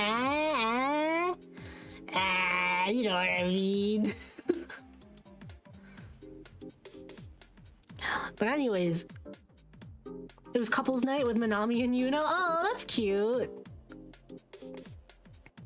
Not from the raid, but I've been watching the VODs of you playing this game. I finally caught the stream live. Yay! That's awesome. Oh my god, Asha Shubina in my live stream. That's insane. Big fan, Asha. Oh my god, dog meat from Fallout. That's me, baby. That's me. I'm like a more whimsical version of dog meat, you know? But anyways, the real Asha Shubina. Holy shit. Huge fan. Huge fan. Miss Shubina, huge fan. We continue. Welcome everybody, get comfy. We're throwing pebbles at windows right now. Let's see, when it's do or die us, humans can pull off athletic feats that should be impossible. So can I. I just need to channel that. I need to get in the zone. Let my inner warrior out. My inner warrior. Yes, that's right. I come from a long lineage of humans. The blood of prehistoric hunters flows in me. Oh god, it's about to be so bad. It's either gonna be really bad or really good. I guess we'll have to see.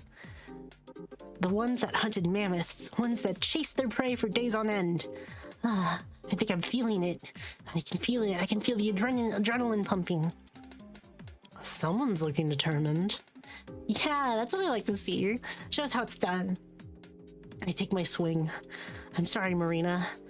I may not reach the 5th floor, but I'm not gonna come last. Not this time. This time I'll...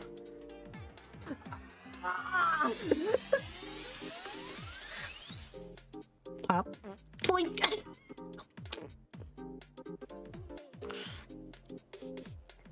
Oh. The pebble bounced off the asphalt not even 2 meters away from me. I stand frozen in place. My ancestry. Well, everyone's off to a great start, it seems. This is just sad. Can I just drop out, please? Marina takes in my pitiful look and sighs. Yeah, maybe sit this one out.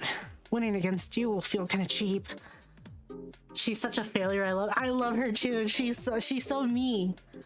Right, no fun in that. Out of the way then. Kaplan, ready your wallet. With my Olympic self-esteem in shambles, I scoot to the side. It's okay. Some people are not made for this. It's okay. Whoosh, whoosh, whoosh. She's so me for real. One after another, Garen fires off the rest of his ammo. Blink, blink, clink. Each hits a little higher than the one before, and the last one strikes the 3rd floor window pane. Shit. We all freeze up. Crap. If somebody peeks out and scolds us, we'll draw the eyes of the whole neighborhood. Not that we're being all that inconspicuous to start with, but seconds pass, nobody shows up. We let out a collective exhale. Phew. Would it kill you to be a smidge more careful? You told me just to go for it. Did I say that? You did. No, well, you know, thoughtlessly following orders won't get you anywhere. Some critical thinking goes a long way. Dude, she's kind of cheap. So, do we listen to you, or? Shubina, pass the rocks. Marina, start running. Scary, scary. Also, it's my turn. She pushes Garen away with her shoulder. I shouldn't be expecting much considering her first shot, but even though the angle was all wrong, it was quite forceful. If she aimed it just a little better, Marina's pebble shoots up fast and high. Bam! Whoa! It slams dangerously close to the fourth story window, just above Garen's strongest blow. For a moment, Marina looks surprised at how high she actually managed to hit it. Then an arrogant smirk spreads across her face. Yeah, but I wonder why I called you here at all.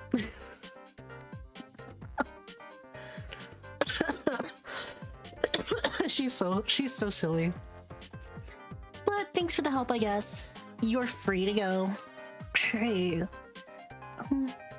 Sorry to have dragged you out here. Oh, it's all on me. Sorry for that.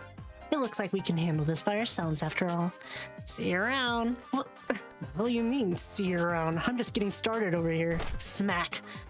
A rock collides with the wall just above the spot Marina's pebble hit. Wow. See that? I'm only revving up. Hey, guys.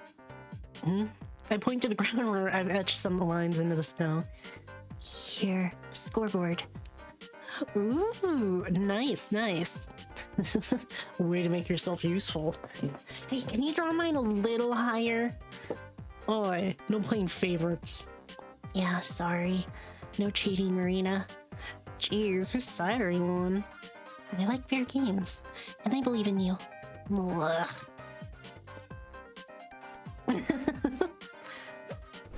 My idiots! I love them, my idiots. Bam, third floor, bam, third and a half, bam, second and a half, plop ground, bam, third and a half, bam, first floor, bam, second floor, bam, third and a half, bam, second and a half, third, second.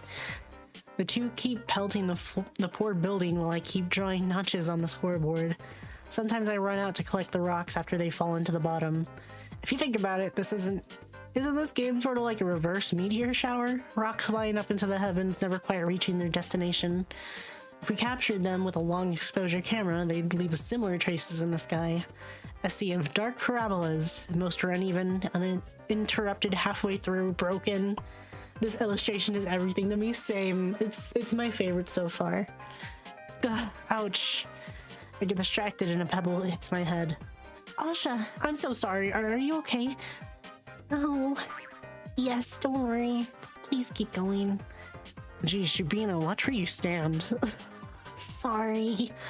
Asha is yeah, I know, she's so happy. She has a fucking bandage on her head now. This is awesome. Whoosh, whoosh, looking at it now. It's so good, it's so good. Yeah, Marina's aims isn't the best. Really, it's kind of a coin toss between her setting the rock really high up or straight into the snow. Still, she puts a lot of force into those throws. Garen can see that. In spite of her flawed technique, Marina truly is a worthy opponent. Third and a half, fourth, third and a half, third and a half, fourth, ground, fourth and a half, fourth, third and a half, fourth, fourth and a half, fourth and a half, fourth and a half, fourth and a half. Guys, you're almost there. Yeah, watch this, kid. I'm gonna knock Ito's window right out. Please don't. Who you calling kid? Make way. Bam, damn it. Well, you almost got it. Seriously. Next one's gonna be it. Count your prayers, Kaplan. And your cash. I take cream soda, by the way. Cream soda? Really? That's pretty cute. How was it? Whatever. Actually, it's not very fair to you, is it, Asha? Huh? What do you mean? Vajik, we can't leave the squire out. Squire? The loser buys 2 drinks. One for the winner, one for Asha. You're so eager to spend more money, be my guest. Oh, well, I like Duchess. Heard that. Sure did. And for your information, I'll be having a Tarun. Of course you will. I'm so lucky. No matter who wins, I'm getting a free soda. Being a wimp has finally paid off. Alright, my shot. Get going, Vadik. The store's right around the corner. Just throw already. Marina gets into position. I haven't missed one in a while. I got a good feeling about this. She swings her arm back. Wait, what did she just say? Haven't missed one in a while? Marina's aim is all dumb luck. Much like in gambling, it's best to quit while you're still riding high. Otherwise, Marina, be careful. Uh-oh. The rock flew fast and high and went straight into and right through the 4th floor window. Bullseye. What the fuck? Everyone run! Marina grabs my hand before I can fully process the situation. All of us bolt to hide behind the nearest corner. The man's furious voice echoes between the buildings. You shitty brats, your parents will pay for this, you hear? Kaplan, don't think I didn't see you. Shit. You idiot. Garen leans against the wall, unable to catch his breath. Shut up, you. This guy recognized me. Hey, maybe he'll make you famous. Freaking marksman of the century. She punches his shoulder, but lets out a giggle nonetheless. Well, hey, at least I hit a target. The one you weren't aiming for? Details, details. I crouched down and let out a sigh. Wow, what a doozy. At least that man didn't seem to know who I was. My dad would kill me if someone complained. Poor Marina. I hope that Lev won't be too mad. Her parents, too. Her parents. Don't think she ever mentioned them to me. Do they work in a different city? Then why does their daughter live in Veruca 5? Maybe I should ask her sometime. I look at Marina, who's still exchanging verbal jabs with Garen. I'm not sure if I should interrupt, but... So, what do we do now? Their smiles falter. Maybe I shouldn't have said that after all. Good question. We're all done here, right? Aren't you eager to go home? Sorry to disappoint you, but I still have my plan C. Plan C? This whole throwing rocks at a window strategy isn't exactly foolproof. Even if we reached her floor, people don't usually respond after just one rock, yeah? True. So we need to hit that high at least a couple times. That would be difficult. And even if Ada is there to hear us, who's to say she would respond? If she's really kept in there by force, you'd think she'd be screaming out into the street the first chance she got. So why the hell did we do all that in the first place? There's still a chance we'd get some sort of reaction. Even if it's just 1 to 1,000,000, it's worth the go in my book. Your whole dumb theory hinges on that percentage. Yep. I mean, it's not so bad. If we believe Ida is at somebody's house here, then, it would be more like 1 to 6,000, right? Exactly, see? So, even less. One of the apartments here, house 2 or more.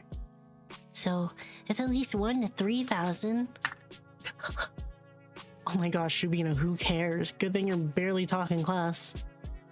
Right. For a minute, I forgot who Garen was. Not that I expected to hear anything nice from him, but... Hey, don't talk to her like that. Lay off me. Anyways, do you need me still? Need to break more windows for no reason? No, we need to get up here. Marina points up towards the top of the apartment block we hid behind. Huh? The roof? Yeah. Do you still know how to climb there? Good grief, why? You want to flash a Morse code in our apartment? Oh, that's not a bad idea, actually. It's a really dumb idea. That probably won't work. Come on, people, there's no harm in trying. Any of you got a flashlight? I don't. Like, on hand? No. Seriously? Don't know boys carry stuff like that? I do. I always got a flash. I got that thing on me. What boys have you been talking to? Right, my bad. You're the type that carries porny cards on deck. Damn straight. What's with the proud face? But whatever, I wasn't planning on that anyway. Really, I just want to peek inside. Like, into Ida's window? Yeah. Not the most ethical option, but we're kind of short on those. Sure. No, just like that. No snore, no complaints. It's not like that's ever worked before. Let's just get it over with. You're right about that. All right, let's get going then. Okay. Apparently, some years ago, Garen checked the access to nearly every rooftop in the city. Not counting the barracks and garages, only a few residential blocks had theirs unlocked. Coincidentally, the building opposite of Ida's was one of them. Ugh. The little door creaks open on the 7th push. We hear the howling of wind as Garen peeks his head out of the opening. How is it? Can you climb outside? No, better not. The slope is all slippery. Oh man, can you see anything over there? Nope, the light's not even on. Let me look. He slides back down the ladder. Marina climbs next. Whoa, what a view. Pretty cool, huh? No kidding. And Ida's block looks so close. You think we should have taken some pebbles with us? Should be a pretty easy shot from here. Oh, I can go down and get some. Stop right there, Shabina. Don't give Pavlichenko over here any more ammo. Okay. It's just an idea. Marina rummages through her bag and pulls out a pair of binoculars. Well, someone came prepared. Sure did. These look so cool. Right? You can look through them when I get down. She sticks her head out once again and aims her sights in Ida's room. Do you see anything? She hops down with a disappointed face. Nope. Told you. Here you go, Asha. Oh, thanks. I take the binoculars and make my way up the ladder. When I peer out, a gust of wind ruffles my hair. I see now. Wow! The dusty purple sky covers the whole world like a blanket. The cold duvet-like fog is so low and so endless, it feels like you could touch it if you stretched your arms out far enough. It's nothing like the summer dome that's so beautiful, so tall and so bright. It hurts to look at. And I think I much prefer this kind of sky. I reach my hand out. Hey, Vadim? Yeah? Is this the tallest roof that you can climb? I know. It's as high as the residential buildings go. Oh, it's so fucking loud. Hold on. I'm just gonna turn that down just a little bit. The tallest one we have here is the research complex, because it has that tower at the top. But no one's gonna let you go up there. I see. I put the pair of binoculars up to my eyes. Not sure I'm seeing much. Adjust them so that it's not so blurry. Oh, okay. I tinker with the angle and in the focus wheel until the block in front of me becomes more clear. Wow. It really feels like I'm staring at it up close. Technology sure is amazing. Never mind that. I need to find Ida's window. The one with the teddy. Teddy. There. Aha! There it is. Light brown with a blue circle bow. Blue little bow. Oh, it's so cute. Hi there, Teddy. Although, I don't see much beyond that. The room is pitch dark. I want to say I see something. A mess of tangled hair, bright eyes, sad or angry, maybe scared. Or maybe happy because someone out there has finally seen her. Maybe she's looking out at me. Maybe she was looking at Marina too, but Marina couldn't see her. Maybe I can, so I have to try. I tried really hard. Well, enjoying the view? I am. Nothing in the room? No. I lower the binoculars. There's nothing for me to look at there. Staring into that darkness feels wrong anyhow. I climb down the ladder, still trying to understand the human shape that sat still by the curtain. That person in the window, the one I struggled to see, the one Marina missed. The shape of Ida's mother sitting in her daughter's room.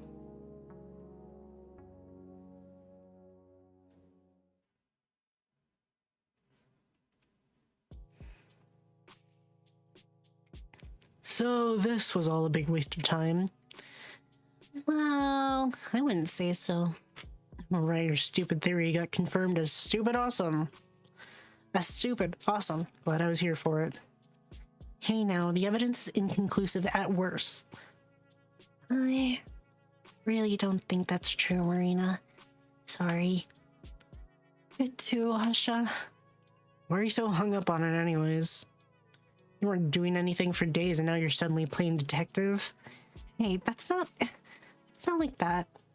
I just got an idea in my head, so I thought, hey, maybe I'd check. And then maybe I could help somehow. Damn, now it's too quiet. It's true, being unable to do anything can feel really awful. She's been very worried all week, Vadim. Oh yeah, I bet. You know, she was out yesterday hanging out with friends, howling like a hyena. Yes, I know that. Why the fuck do you care? Whoa, okay. Calm down, I'm just telling you how it looked. I don't give a damn either way. Whatever. Oh, actually, you lost. Huh? The drinks. You always remember? What?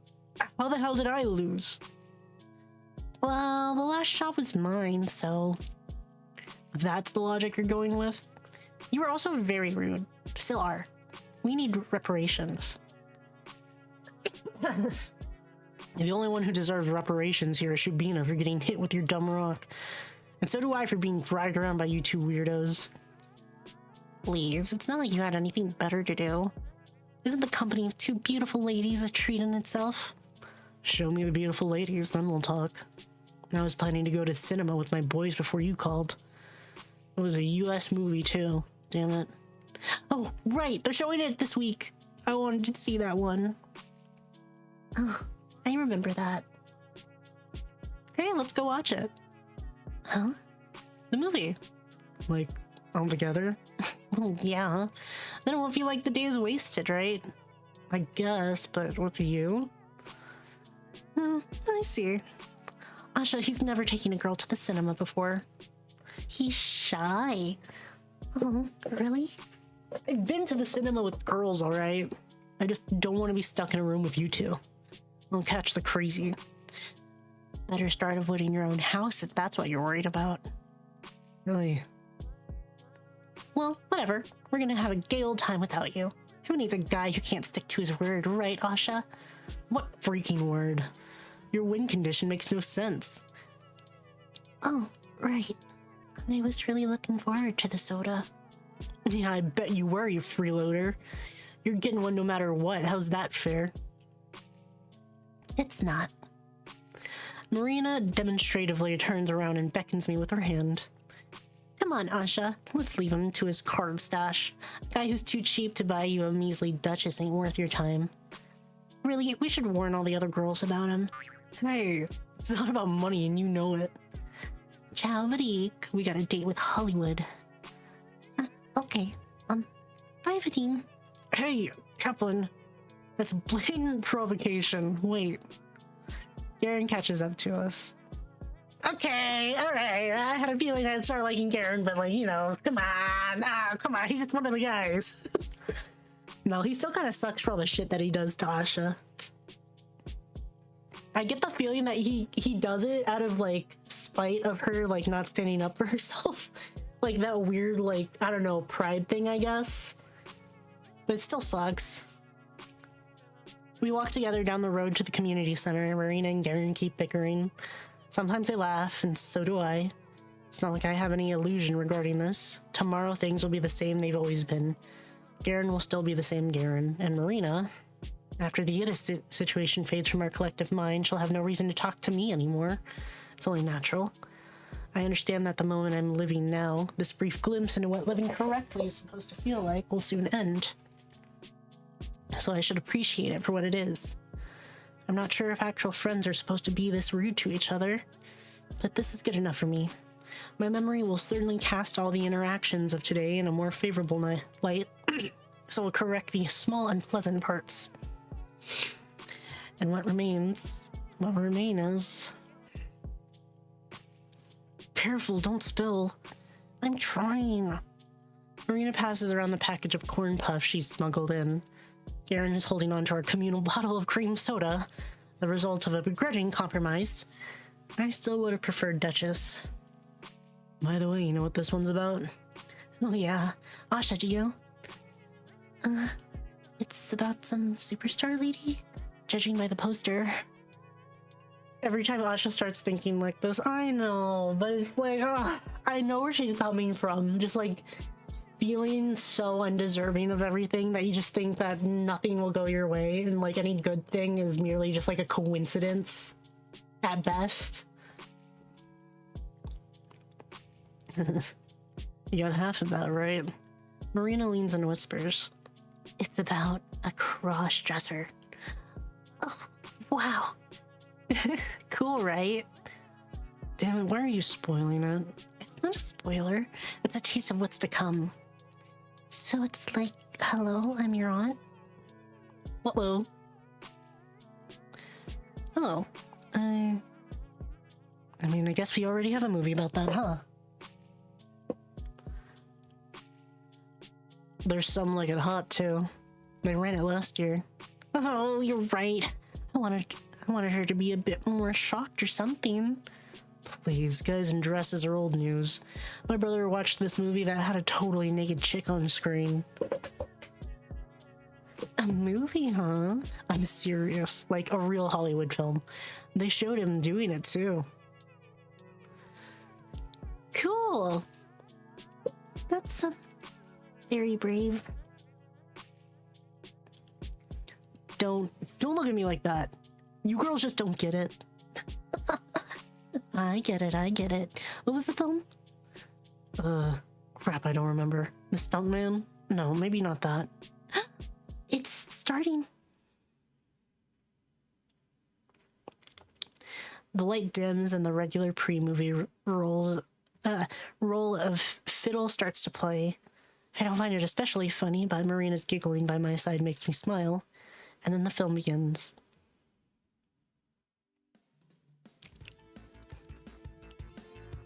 The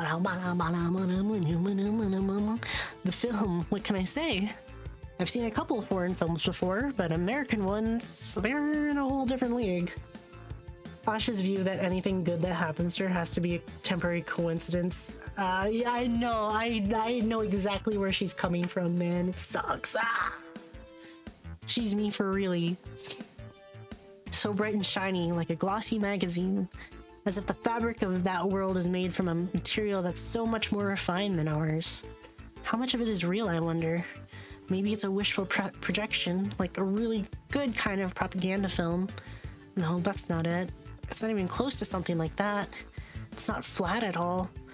It isn't stiff. If a world this lively and colorful is truly completely artificial, then I'm certain the people who created it didn't... Oh my god. Sorry. I'm certain the people who created it didn't doubt its absolute reality for a second. I realized this a long time ago. A kind of rule, an axiom. It goes like this.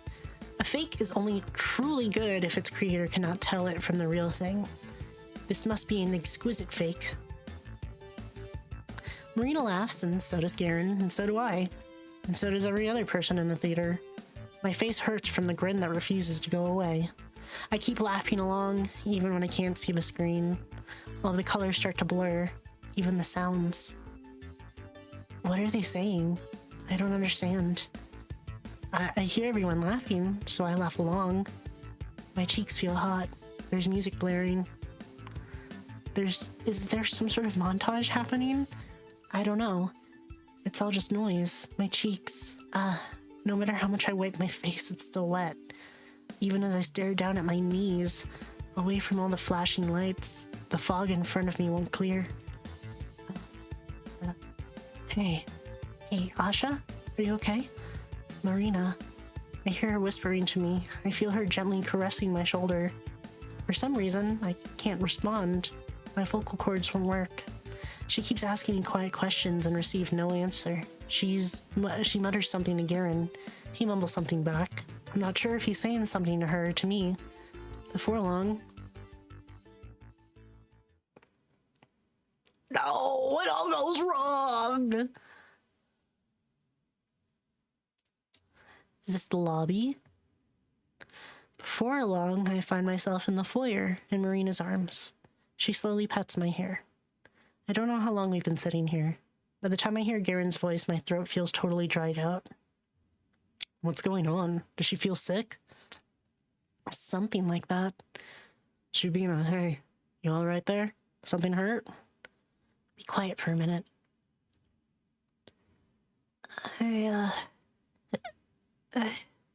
My voice. I can't form a sentence. I throw a rock into a lake, but the splash makes no sound, just ripples, ripples, ripples. It's okay. It's okay. I shake my head, now more violently. Marina leans away and lets me sit up properly. Garen stands next to us, looking befuddled. Why is he here? The movie is still going. I sniffle in an attempt to catch my breath. Tissue? No, thank you. If you want something to drink... No. My surroundings come fully into view. The community center, the muddy sky outside, the thin electric light. It's been 5 days. Right now, what do you think she's doing now? Do you think she wants to go home? Do you think she misses her mom? Asha, do you think she's crying? No, probably not. It's been too long. You and I couldn't cry for so long. Hi, Nico. Sorry. I think that everyone I knew had just forgot me. They'll find her. The investigation's still ongoing. So, you know. Oh, that's not what I mean. Even if they found Nita today...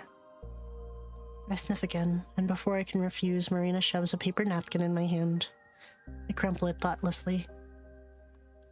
How can we do this? Do what? Everything. Watching some movie, laughing, making jokes, all the while Ida is... So what, you want to just sit around and cry until she magically shows up? The Dean. No, I know that's impossible. Then what? What are we supposed to do? I don't know, but it makes me feel all rotten. No, Asha. Marina tries to hug me again, but I push her away. Sorry. Listen, it's not your freaking fault. It's not ours either. Oh, if you want to beat yourself up over it, sure, go ahead. But you acting like she's dead won't help her feel less sad or whatever. Oh, what? Marina pinches Garen's hand and mouths shut up. But the thing is, I know he isn't wrong. That's just how his world operates. The reality that Garen knows and the Ida that Garen knows. I'd believe the same thing if I were in his shoes. Sadly, that's not the world I live in. Wow, 3-stream streak. There are things I'm allowed and not allowed to do. I am a swine that wandered out its pigsty to grassland. It's not a world I was ever meant to see. I can enjoy the view and thank almighty heavens for the chance to do so, but I can't call it home. I have to know my place. When a pig frolics through the field, it looks ridiculous. When a pig frolics through the field and the horse lays in the ravine with broken legs, it looks repugnant. I understand what you're saying, Vadim, but it's impossible for me to think like that. Why?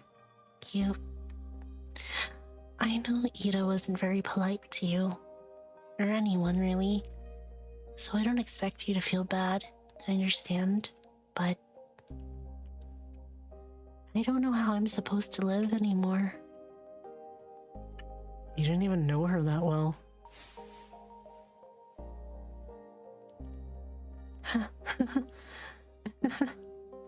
That's right. He's absolutely right. Well, isn't this embarrassing? I have no argument. You've done it again, Garen. You've driven me into a corner, and now I don't know how to respond without making myself look like a fool. Feel free to laugh. You've earned it. It's a good one. Come on. Why aren't you laughing? Go back to the theater. What? You heard me. Leave us alone, okay? Alright. Whatever. He puts the soda bottle next to me and throws his jacket on. Huh? You're not finishing the film? With a mood like that, I'll pass. No. Sorry. Get it. He walks out into the snow. Marina and I stare at the door in silence. After a couple of seconds, Marina picks up the cream soda and takes a big swig. Ah, damn it. She smacks it on the bench the same way a middle-aged man would slam an emptied glass of vodka on the table. And here I thought I was the one onto something. Or no, I completely read that wrong. Here I thought that I was onto something. Huh? Forgive me, Asha. I'm an idiot. No, you're not. Don't see that. It's my fault. I shouldn't have dragged everyone out here.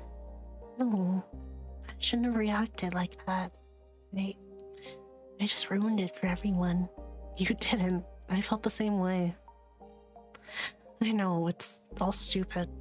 I just thought, wouldn't it be great if I could change something? Or do something that really helped, you know? I knew I had no chance from the start, but I kept telling myself, hey, what if it works? It's dumb as hell. Sorry for pulling you along like that. No. Please don't be. I really... Even if it turns out like this, I still had fun today. Oh, so fun's allowed now. I mean... I'm just messing with you. Marina sighs. She gets up and loosens her ponytail. You're a very forgiving person, Asha. I can't imagine living like that. Please, don't get me wrong. It's a wonderful thing. I wish I could forgive myself this easily, but... I should have known better. I'm too old to play pretend. She turns to me. You want to go home? Or will you finish the film? I'll go home. So. No! Oh, just let her be happy! The day that seemed to have gone on forever finally came to a close. That's putting it nicely. It came to a screeching halt. Not that I'm sad. I knew what it was from the start. A nice illusion. A peek at something distant and unattainable in an American film. Asha being isolated from a real connection to others, but so clearly needing human connection. I know she needs it, but she thinks she doesn't deserve it. Fuck. She's so me. She's me. She's just like me. She's just like me for real. Jarvis, pull up the image.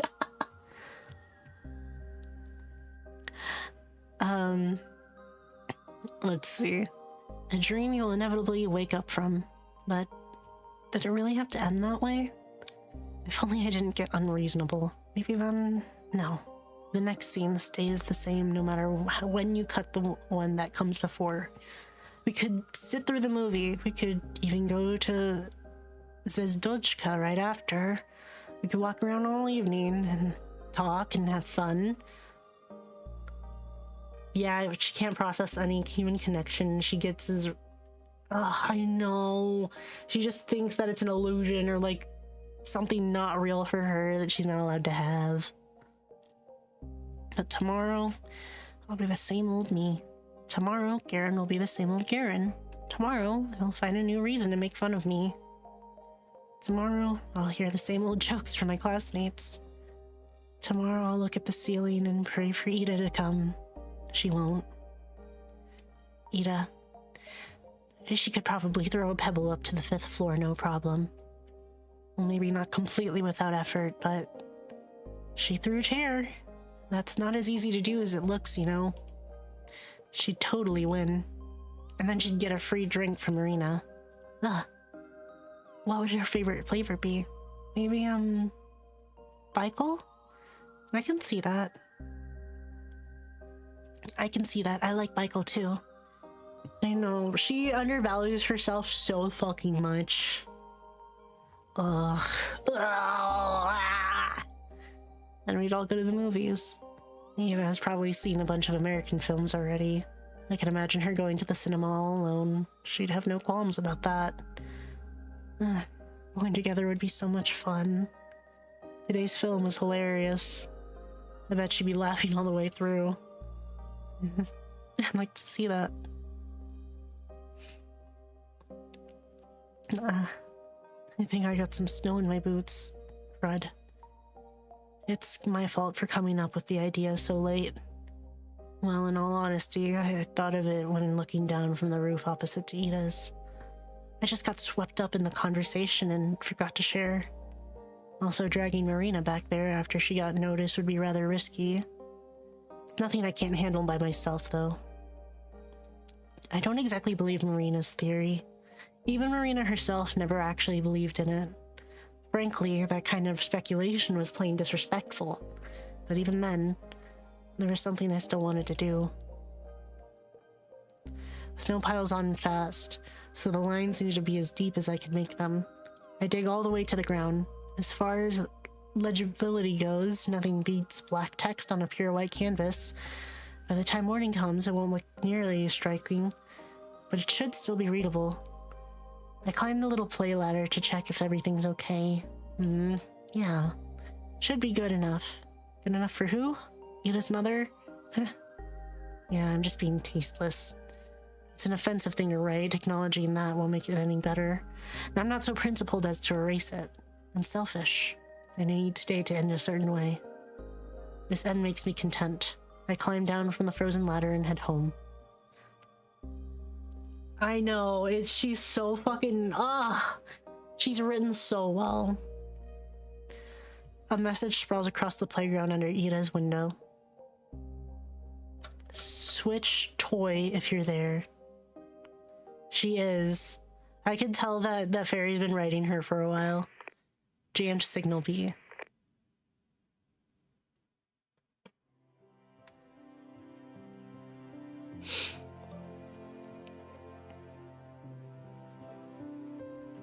You're late. Sorry. You could have waited inside, you know. I was smoking. Marina was out with friends again. Doesn't she get sick of that? She looks around and conspicuously slips something into my pocket. I don't need to check to know what it is. Next one will be in 2 weeks, so use sparingly, okay? You think I'm popping these like candy? I don't know. You're the one with an addictive personality. She points to my cig. Whoa, we're eating now. Oh my god, I feel so awesome and cool. I can quit whenever I want. Sure. I'll puff a cloud at her. The game hitting you with Ida and Marina fluff right after the cinema scene is it's so fucked up and evil. Marina grumbles and frantically waves her arms around. She ends up stealing a couple of drags before I finish. The soul transfer. Oh yeah. Is it true you threw a friggin' chair at Vadik? What the heck's that about? Ugh. Can we not talk about that? No way, I want to know. What happened? Nothing. He was obnoxious. Ain't that the norm? I sigh. I hate these stupid interrogations of hers. What's there to explain? He was just irritating, end of story. We're gonna see the old protagonist in full detail now. Oh my god. We are.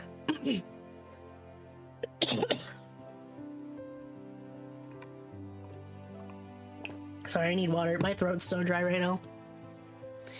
Oh, don't tell me.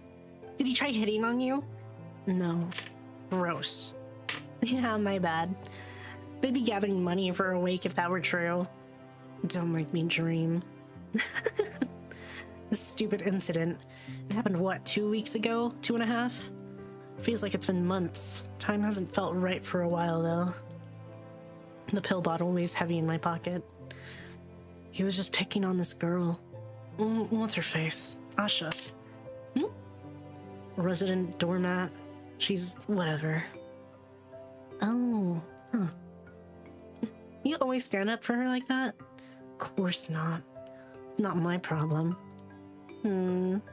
Why not then? Got nothing to do with her. Those pricks were being extra loud. It ticked me off. I see. If you say so. Can she stop doing that? What's with that look? What? You people. No, really, what? Assuming dog does not fucking die first. Yeah, no, hold on. I just need some water. You're not subtle. First that weirdo, now you. Why is everyone treating this like some big deal? Yeah? What did she do? Just today, or yesterday, I don't know. She caught me in the toilet to apologize. What? What for? For nothing. She acted like it was all her fault. Like she's the prime reason I'm getting so much shit. Literally the fakest I don't give a fucker. Literally, that's her.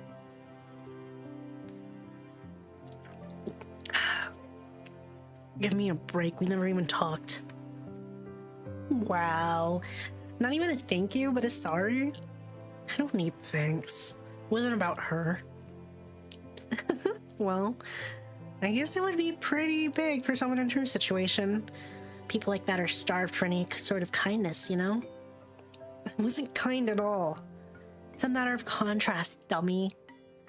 Like, if something like that happened to me, I wouldn't think too much about it now, but back in middle school, it would have been a whole nother story. Like, a huge deal. Raise an eyebrow. What's she talking about it exactly? Marina smiles and shrugs. Well, no one reached out to me back when my life was all messed up. But I know that I'd cherish it a lot if someone did. I wasn't reaching out to anybody, though. That doesn't matter. If you helped, you helped. Who cares why you did it? I lean back in the chair. This is also confusing. What she says makes sense on the surface, sure.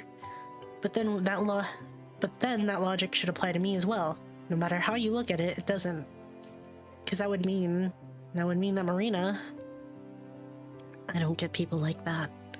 She's not a massive tool like the rest of the class, but... whatever. I don't want to talk about it. Hey, don't change the subject like that. What? There's no more to discuss. Really? You're being kind of cagey. I sigh. I told you all there is to it. You can buzz off now. Boo. And here I thought I'd get a glimpse into your stone cold heart. Not happening. I dig into my cake. Would it kill her to be less nosy? At least now she's the one doing the talking. Some dumb stories from school, some friend drama that I don't really care for. I'm zoning out. It's okay, background noise. Is this unfair? I'm not paying any attention. She knows I'm not. Our meetings have grown rare. She must have noticed that. She's not bringing it up, though. Huh. That's so like her. Marina talks like nothing's happening. I guess that's fair. Nothing has happened, nor will ever again. It's pointless. Everything's been pointless. The pill bottle is burning through my pocket. I don't think I can do this anymore. I listen to Marina prattle on like usual. I thought I'd tell her that I'm done right off the bat, but she has a way of dragging you into some dumb conversation that you can't escape from. Marina's like the friend that everybody needs. No, at some point I could. For the longest time, I could turn around and walk away, no problem. So why the hell is it so hard today? Why am I so weak? No matter how much I chew, the cake doesn't taste like anything.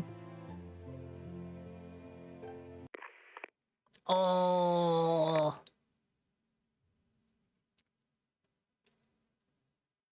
Let me quick save.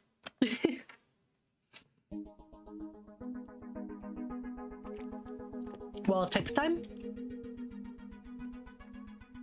Yeah, imagine drawing a line.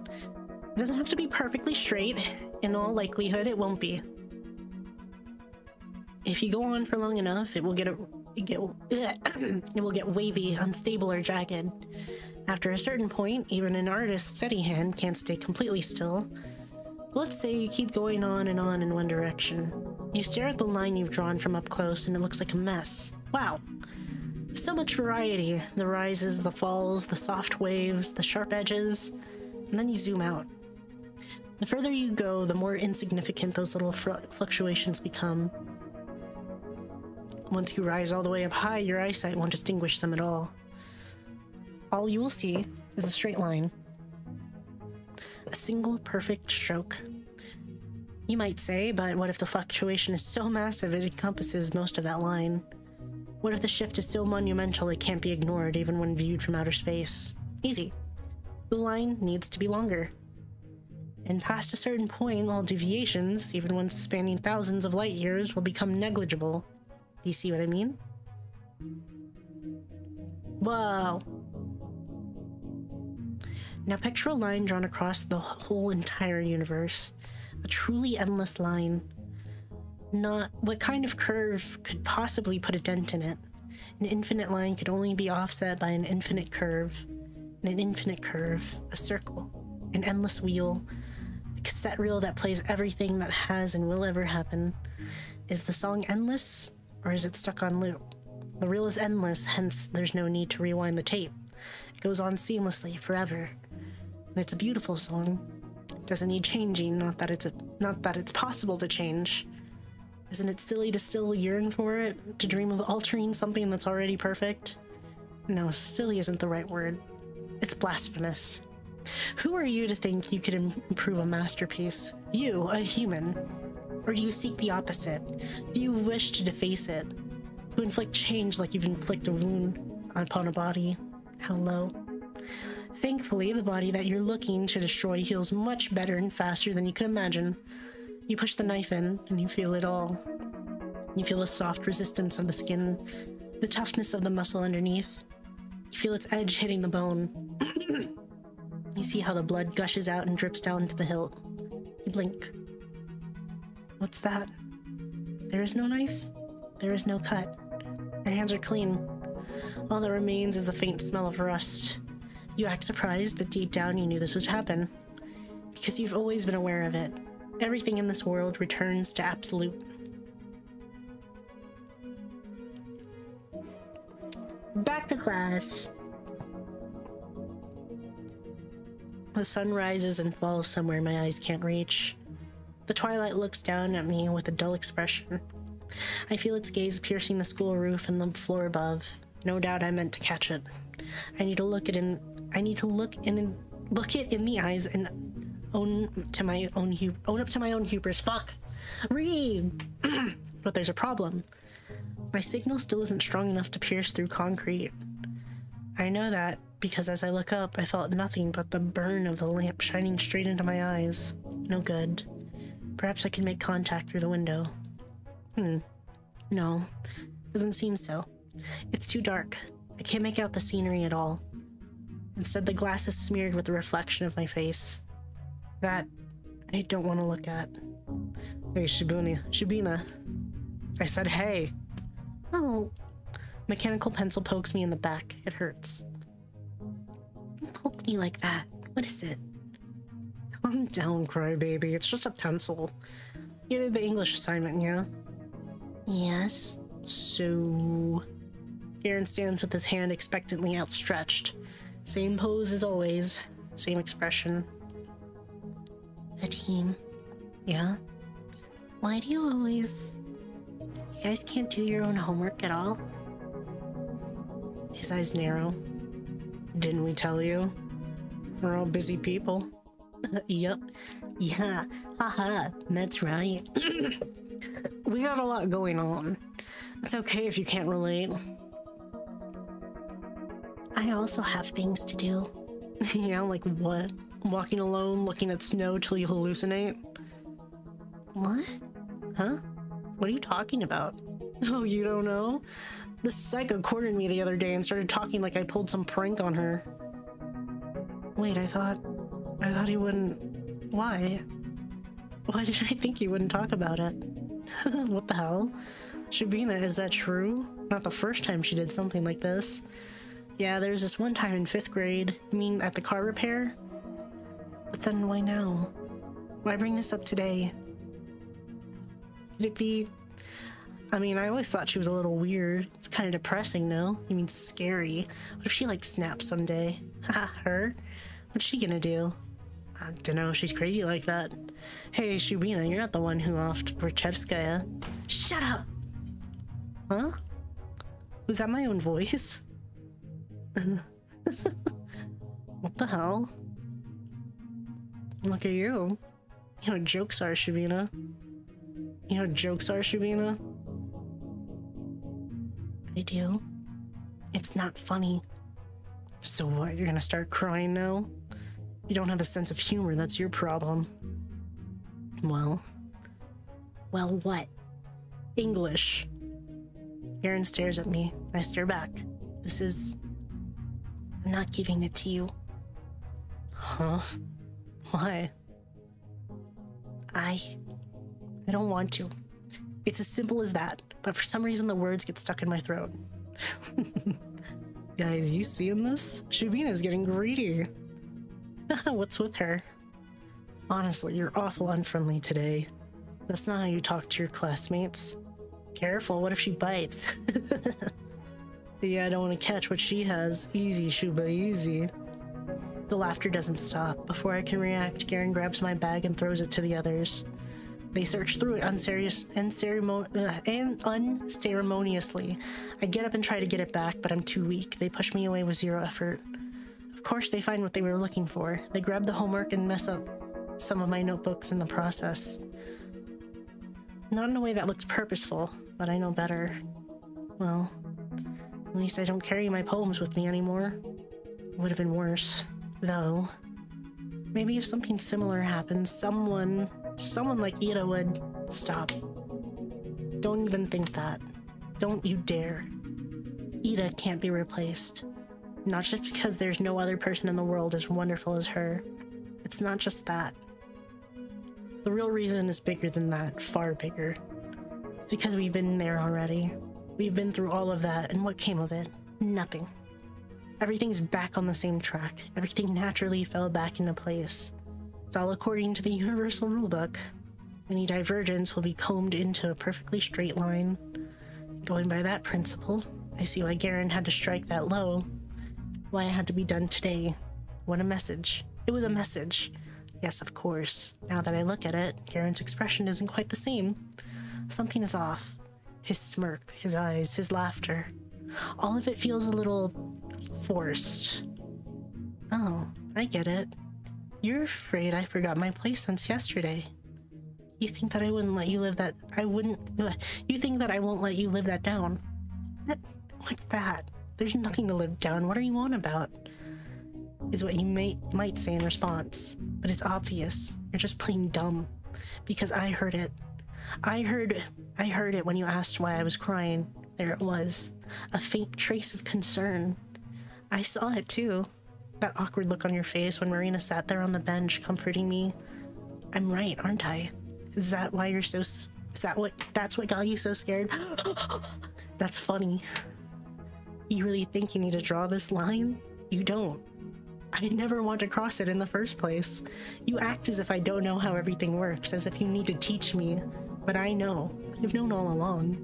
In fact, it's you who's been in the dark. You really think you're acting on your own accord? You think you're driven by selfish interest? No, Vadim. It's not so simple. You don't even realize it, but your purpose is much bigger than that. Right now, you are the agent of the universe's will.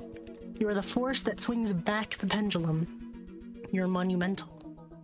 I can't imagine being granted a role so tremendous while being so ignorant of it. It's kind of beautiful. What you're doing right now, rather what the universe is doing through you. I can't believe I'm witnessing with my own two eyes. I used to pray for miraculous changes. I thank the universe for letting me live through all of these little fluctuations in the world's natural state. I took them in so greedily, knowing that very soon they'd all come to an end. But now that the universe is finally in its center, I feel just the opposite. The process of the scales tipping back into balance is so beautiful it hurts. It's okay. Huh? He looks up from the homework he's been copying. Yeah, now I can say for sure. I see it in his eyes clear as day. Don't worry, Vadim. His grip on the pen tightens for a moment. About? Anything. His friends giggle. I don't care. He forces out a scoff. Wow, thanks, Oracle. The whole group goes on to make a few more digs at me. They don't faze me in the slightest. Actually, I welcome them. It's just another sign of the world coming to an equilibrium. What an incredible sight. Ah, I can feel it. My gratitude, my reverence, my love. My signal is growing stronger. Soon I'll be able to send my message. Soon I'll fulfill my purpose. The bird flies past the window 3 times in a row. It's pissing me off. She's usually surrounded by friends or talking to someone, so I'm a bit surprised when I see her walking down the corridor all alone. Marina. No, my girl's disheveled. You're here. Oh, Asha. Hi. Hi. Huh. I wanted to apologize again for yesterday. Oh, Matt. I told you it's fine. It all happened because of me anyways. Marina smiles weakly. It feels as if she's looking through me. Are you tired? Do I look tired? Crap. You didn't sleep well? I guess, yeah. I hope you have a good rest. I hope you have a good rest today, but... Yeah, thanks. Why is this? This doesn't feel like our normal conversation. Am I just not saying the right things? Did you want something else? No, not really. I just wanted to, say hi. Well, we got that covered. Yeah. I suppose. Looks like yesterday left Marina feeling pretty beat. It makes me feel really bad. But I can't apologize again, that'll just be annoying. Should I try cheering her up? She's usually the one leading our conversations, so I'm not exactly used to this. I can't just stand there. I gotta choose a topic, but which one? What's a fun thing to bring up? My head is all empty. Crap, something fun. What do we usually talk about? Anything about Ida? No. Terrible! Marina looks away with a small sigh. You know, I think it's time we stop asking each other that. You mean about her? She nods, her mouth forming a thin line. We both know the answer. I've been real gross to you this past week. Huh? Why? Don't say that. No, Asha, you don't understand. I was just trying to... I wanted to deny the obvious, and you... I'm sorry I've strung you along all this time. Not just yesterday. Huh? Strung along? I thought it would be easier that way. When you want to convince yourself of something, you gotta find someone who agrees with you. And even if the thing you're trying to believe is false, at least you're not alone in it. Because when you're alone in it, you're just delusional. You know the funny part? None of it helped. I thought that if I really put my mind to it, I'd make it tangible. If I just tricked myself into believing she's okay. Maybe only at school or out with friends or just with you. But I'm awful. Marina. If Ida wasn't okay, then all of it would have been my fault. But why? For not stopping her that day? For everything. And I just couldn't bear that thought. Oh well. It's pretty close. Pretty clear those are the facts I have to face. Please. Don't talk about yourself like that. It's cruel. Jeez, okay. I didn't say all that for you to reassure me. I just wanted to be honest with you. You don't have to talk to me anymore. Huh? Really. I won't bother you again. But I want to talk to you. I like talking to you. I bet you do. What was that? You're a good girl, Asha. Don't waste your kindness on people like that. Like what? Like me. She softly pats my shoulder.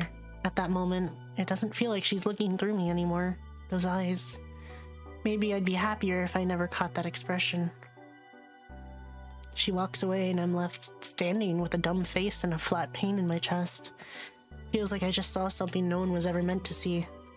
Marina smiled in the same way she always had, and yet her eyes were filled with a despair I couldn't fathom. Not like an agonized scream, nothing like that. It was a placid, dull despair. Like a bottomless ocean stuck in a permanent calm. Has it always been there? For how long? Could I have noticed sooner if I just looked closer? I want to call out to her again, but she's already gone. No, everything's falling apart. So it all returns to its original form, just as I expected, just as it's meant to. I've been prepared for this since the beginning, so why then? Why won't this ache go away? Damn it. Even I'm not this selfish. It's not that I wish this would have kept on going. It was nothing but a misstep, a small irregularity that was bound to correct itself. I knew that. So this suffocating feeling, the same feeling I had back in class. Oh, is she waking up? Wake up, Asha, wake up! Hold on, I need water for this. Okay. It must be... Oh my god, sorry. It must be the beauty of it all. I'm overwhelmed. Each piece is falling back into place so gracefully it's impossible to tear your eyes away. Starting from the end, back to the beginning, going by that order. The last one that started to act abnormally was Garen. Ooh, loud, loud, loud, loud, loud. It wasn't too big of a change, all things considered, but it was unnatural. Good thing that's already corrected. Then Marina started talking to me. Not just that, Marina and I spent time together, almost every day. Very abnormal. That was a very strong deviation. So her piece falling back into its place caused an accordingly strong emotional response. Okay, that all makes sense. Then we have one more piece remaining. The one that started it all. The person that caused the greatest, most unnatural shift of all. She was the first to come, she'll be the last to go. But wait, how would that work? Ida has already been gone for a long time. What is there left to comb? How do you flatten a curve that does not exist? No, I'm thinking about this all wrong. Ida may not occupy the same space I do, but she exists somewhere out there. Her body, whether it's alive or dead, is still part of the world. And as long as she exists in this world, as long as there are traces of her still remaining, this abnormality won't go away. But which traces can be removed? What would be within reason? Ida can't vanish from my memory, perhaps anyone else's, but not mine. I mean, impudent though, I know. Who am I to say what can and cannot be done? Anything's possible. Heck, if the universe wills it, I'll get a head injury and forget my own name. But somehow, even in that case, I'm sure I will remember her. I will remember the poem I've written for her. I will remember my prayers to her. Ida's presence will linger in this world no matter what. She will exist until the day I die. And after that, and after that. I guess the abnormality will have run its course.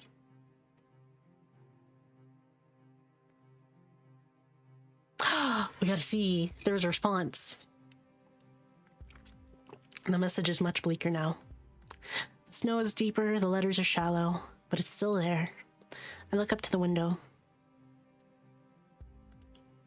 That's what I thought. It's nothing. There's no replacement, only empty space where the bear used to sit. How straightforward. For some reason, I'm surprised at how brash it is. The world is so infinitely complex, yet it chooses to send its message in such a direct and simple way. Honestly, it's pretty cute. I appreciate that.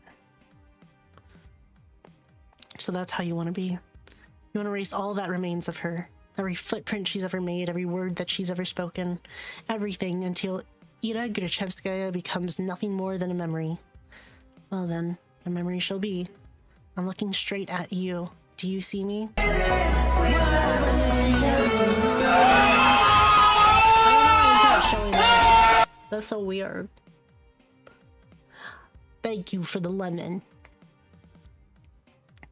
My signal is weak, so you probably can't hear me very well. But perhaps you feel my intent.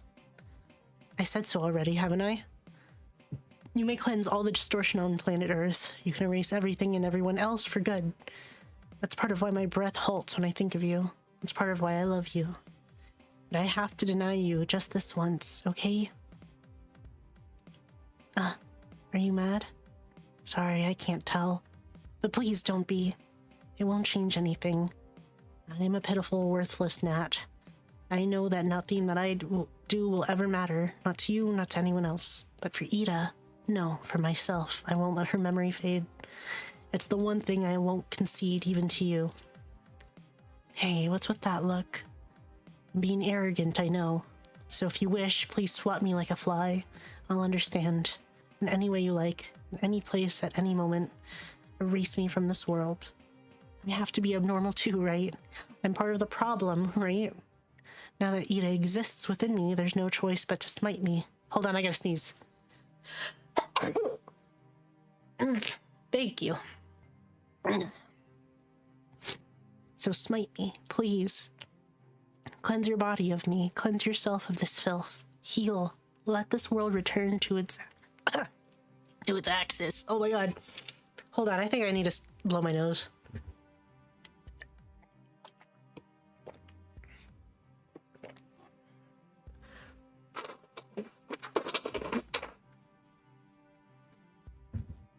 Oh, I thought I muted my mic. God damn it. I didn't mean to do that on mic. Sorry, guys. Oh, but I definitely needed to blow my nose. Let this world return to its access. Make everything right. Take everything back. Make everything nice. Make everyone happy. I'm begging you. Please, please, please, please. Do it, goddammit.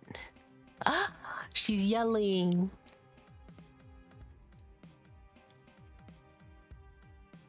My voice doesn't echo between the buildings. Nobody there as much as looks outside. And yet, I feel it. The signal I just sent has reached halfway across the sky. It burned up in the atmosphere, got muffled and lost. But if it got halfway there, then it made it past the densest layer. The greatest obstacle is now behind me. Now all that's left is to just gather a little more love. Just enough for that final push. A little more gratitude, a little more warmth, a little more, just a tiny bit more. And then you'll know. Then you'll know how much I really love you. A quick save there.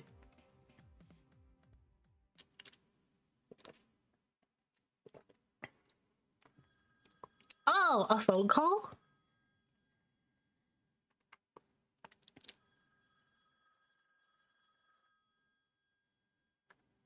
Who is it? Yes? Good evening. Can I please speak to Marina? She's busy right now. Oh, I see. Could you please ask her to call Asha back when she's free? Sure. Thank you very much. She's not feeling too well. I don't think she'll be calling anyone today. I can pass a message if you want. What's that noise? That's fine. Thank you. Good night to you then. Good night. Click. The receiver on the other end sounded different. What the fuck is going on? Jammed signal A. Oh, do we see more Ida?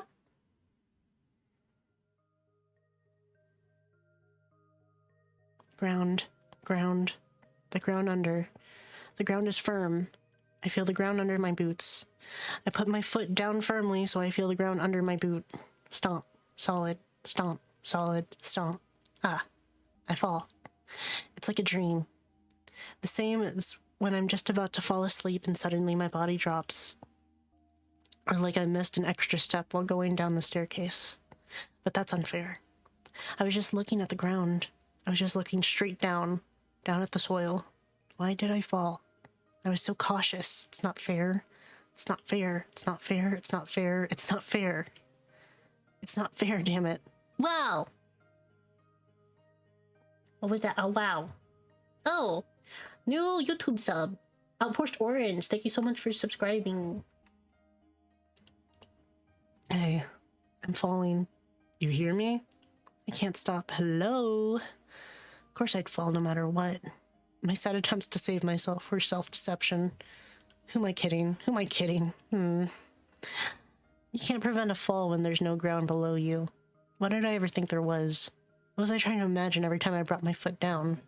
What was the intended result of doing so? An impact with what?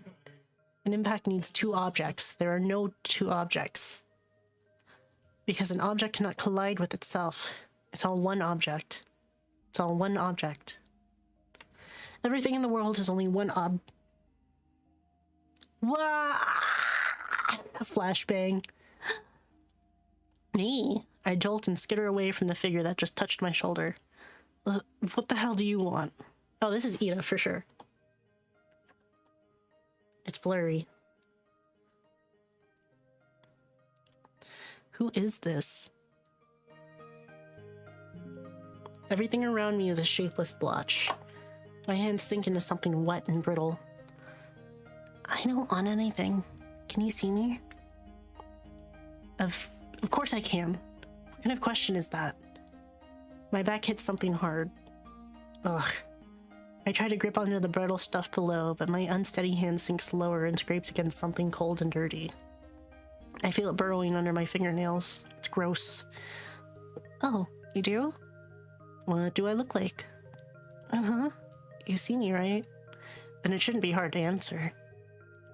Let's see. The figure inches closer. I gotta get away, but there's nowhere to run. My legs feel weak. I blink and try to focus. Its shape keeps blurring with the world around. How about... What's the color of my hair? It has hair? I really can't tell. I think that's Marina? No, actually, I don't even care. I don't give a damn about what this thing looks like.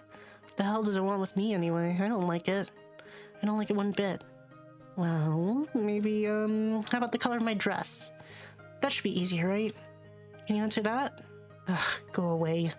Why won't this thing just leave me alone? How do I make it leave? I'd throw a punch, but my body feels weak and wobbly, so I can't. Wait.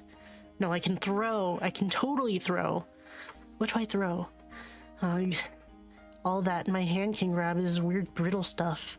But that ought to buy me some time, right? Right? I got this. I got this. I just gotta grab a handful. Hey, come on, try to focus a little. Here, look. How many fingers am I holding up? Right here, see? Look. I throw. Take that. Ah. Tangle of something gross flies at my face. It's moist and wiry and...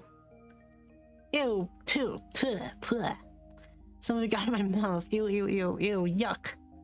I spit out dirty grass that I just threw against the wind. Gross, gross. The person in front of me laughs.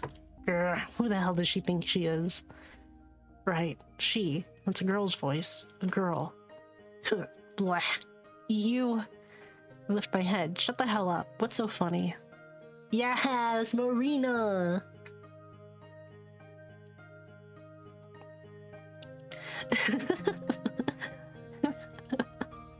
The girl wipes a tear from her eye. It's really not that funny. Right, sorry. That's one way to come to your senses, huh? I love Ida. She really is a whole lot like Asha, huh? Right, so, you see me? You see me now? Huh? Duh, I just told you. Wait, I do see her. I actually fully see her. Dark eyes, hair past her shoulders, gathered in a pony, dumb face, dumb smile, uniform. Okay. She holds up 2 fingers. How many do you see? Piss off. Come on, just answer. I know you see him. You totally see him, don't you? Then why ask? I feel the cold, hard soil beneath me. The grass my hand brushes against is wet. Ah, right. It rained not that long ago. My butt must be all dirty. Crap. Mom's gonna be pissed. The girl observes me with a strange expression. Suddenly, the weight of the situation dawns on me. I stand up quickly. Shit. My legs are still unstable. I lean on the garage wall next to me. Hey, careful there. Here, don't touch me. She steps away. You tell anyone about this and you're dead meat. Dead meat? Who says that? Shut up. I'm not fucking around. Huh? What's that look? It's almost as if she's... Damn it. Do I really look this pathetic? Has this been going on for a while? Huh? These episodes. Why would she need to know that? That's just more ammo to be used against me later. It's none of your business. I need to stabilize myself. This sucks. I hate feeling this helpless. The hell are you even doing out here? I followed you. Creepy. I know, right? Why would you admit to that? It's really unnatural for a girl to be here. At least I have my reasons. These garages are where I go when I begin to feel messed up. I can catch when an episode is coming on as soon as I feel like the world is folding in on me or like I'm losing myself in something. I'm not supposed to see, that's where I run. It's a good place to hide from everyone. Not that I'm scared or anything. I don't care if they point and stare at me like a fly caught in their soup. But if they start looking at me with pity, I'd rather just die. Did I really look so out of it while walking here that she just had to come follow me? Why? Just for a laugh? Well, I guess she got what she wanted. That's one expectation I've managed to live up to. Oh, right. I don't think we've ever talked before. It's Marina. She reaches a hand out. Really? She thinks I'm gonna fall for that? Don't take me for an idiot.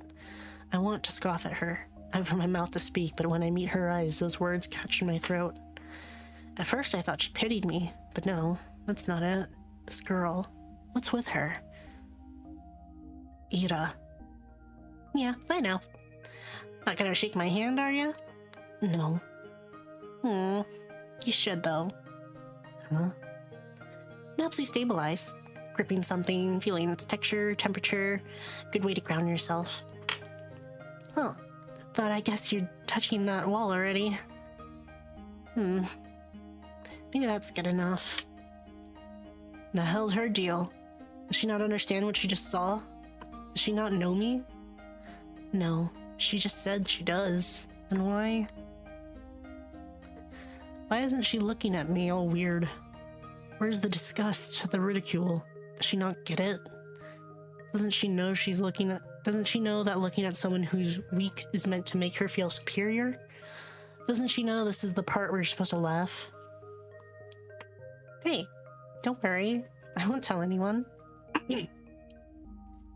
I'm serious. Scout's honor.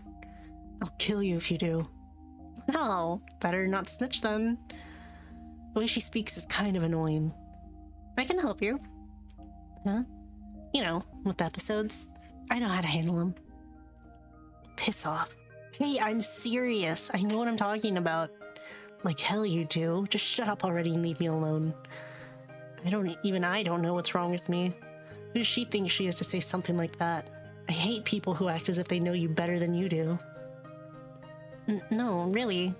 I get them too. Huh? I mean, you must have heard that I was pretty weird in middle school. I haven't. I've never heard about you at all. Huh. Really? What's with that reaction? Does she think she's some kind of celebrity? How self-absorbed can you be? You seriously never... Well. Then it's great to meet you, Ida. She suddenly beams and gets all giggly. Huh? I don't get her at all. My head is still a little woozy, but I think I can finally stand by myself. I pull away from the wall and... never mind, still unstable. Whoa, careful there. She catches me right as I hit the ground. Some save that was. Don't push yourself too much, okay? I told you I'm fine. Uh-huh, I can see that. She helps me up. I hate to admit it, but she's right. Having somebody hold you helps a lot. Maybe that's why I never got this way when I'm with Tolik. That kid always hangs on to me like a koala. Isn't he getting too old for that sort of thing? Whoa! Thank you for the tail pet! Thank you! He's almost 7. Hey, you hungry? Let's go eat something. Nothing better than a sweet treat when you're feeling down. Sugar's good for the brain, yeah? And it'll be great to get more of your senses working. Hehe, thank you! A sweet treat, huh? Wait, no. What am I thinking? Marina? I don't even know this person. I'm not her freaking friend. Why would anyone act like that with someone they just met? She must really take me for a moron. I told you I'm fine already. Bye. Come on. It'll be my treat. You gotta listen. Hey. Maybe I really am slow. I stumbled away through the muddy grass and dirt tracks as if I could shake this feeling off. As if somebody finding me like this, as if somebody offering to help me was something I could just forget. As if this shame was something I could wash away. No, it was even worse than that. It was so much dumber than that. Don't be stupid. Huh? Do you want to get better or not? I said I can help you. I'm already fine. Yeah, right. How long will that last? How long till you start stumbling around and crying like a baby again, huh? The hell did you just say? It'll happen again. Don't you get it? If you keep doing nothing, it will just get worse. I'll handle it. It's none of your business. You think you're being cool or something? Hiding away and clawing at the ground? That's stupid. Shut up, you're stupid. You don't know what the hell you're talking about. I told you I do. Were you even listening? Not really. Rude. It really was stupid. I didn't want to accept it, and I didn't want to let it grow. But I was too feeble after all. What was that feeling I've denied myself for so long? It was embarrassing to even think about, because my future had been set out from the start. My path kept going down and down and down like a straight garbage chute, and my episodes got worse. Reaching the bottom was just a matter of time. And knowing that, still knowing that, I let it happen anyway. I let myself get swindled and get stupid and get soft. I think that was the day when the childish feeling was born in me. Right on the day I met Marina. Deep in my heart, hope reared its ugly head.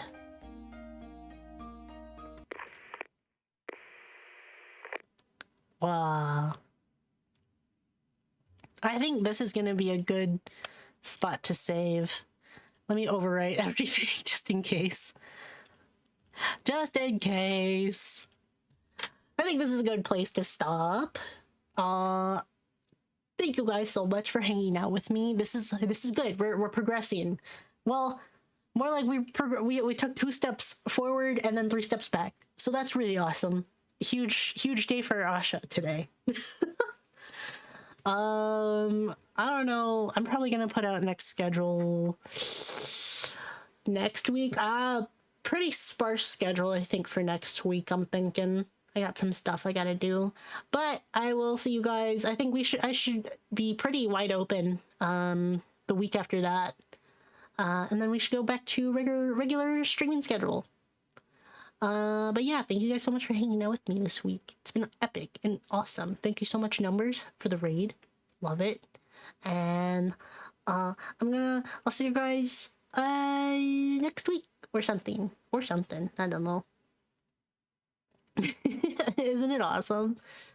But yeah, more Z.A.T.O next week for surezies. I'll see you guys later. Okay.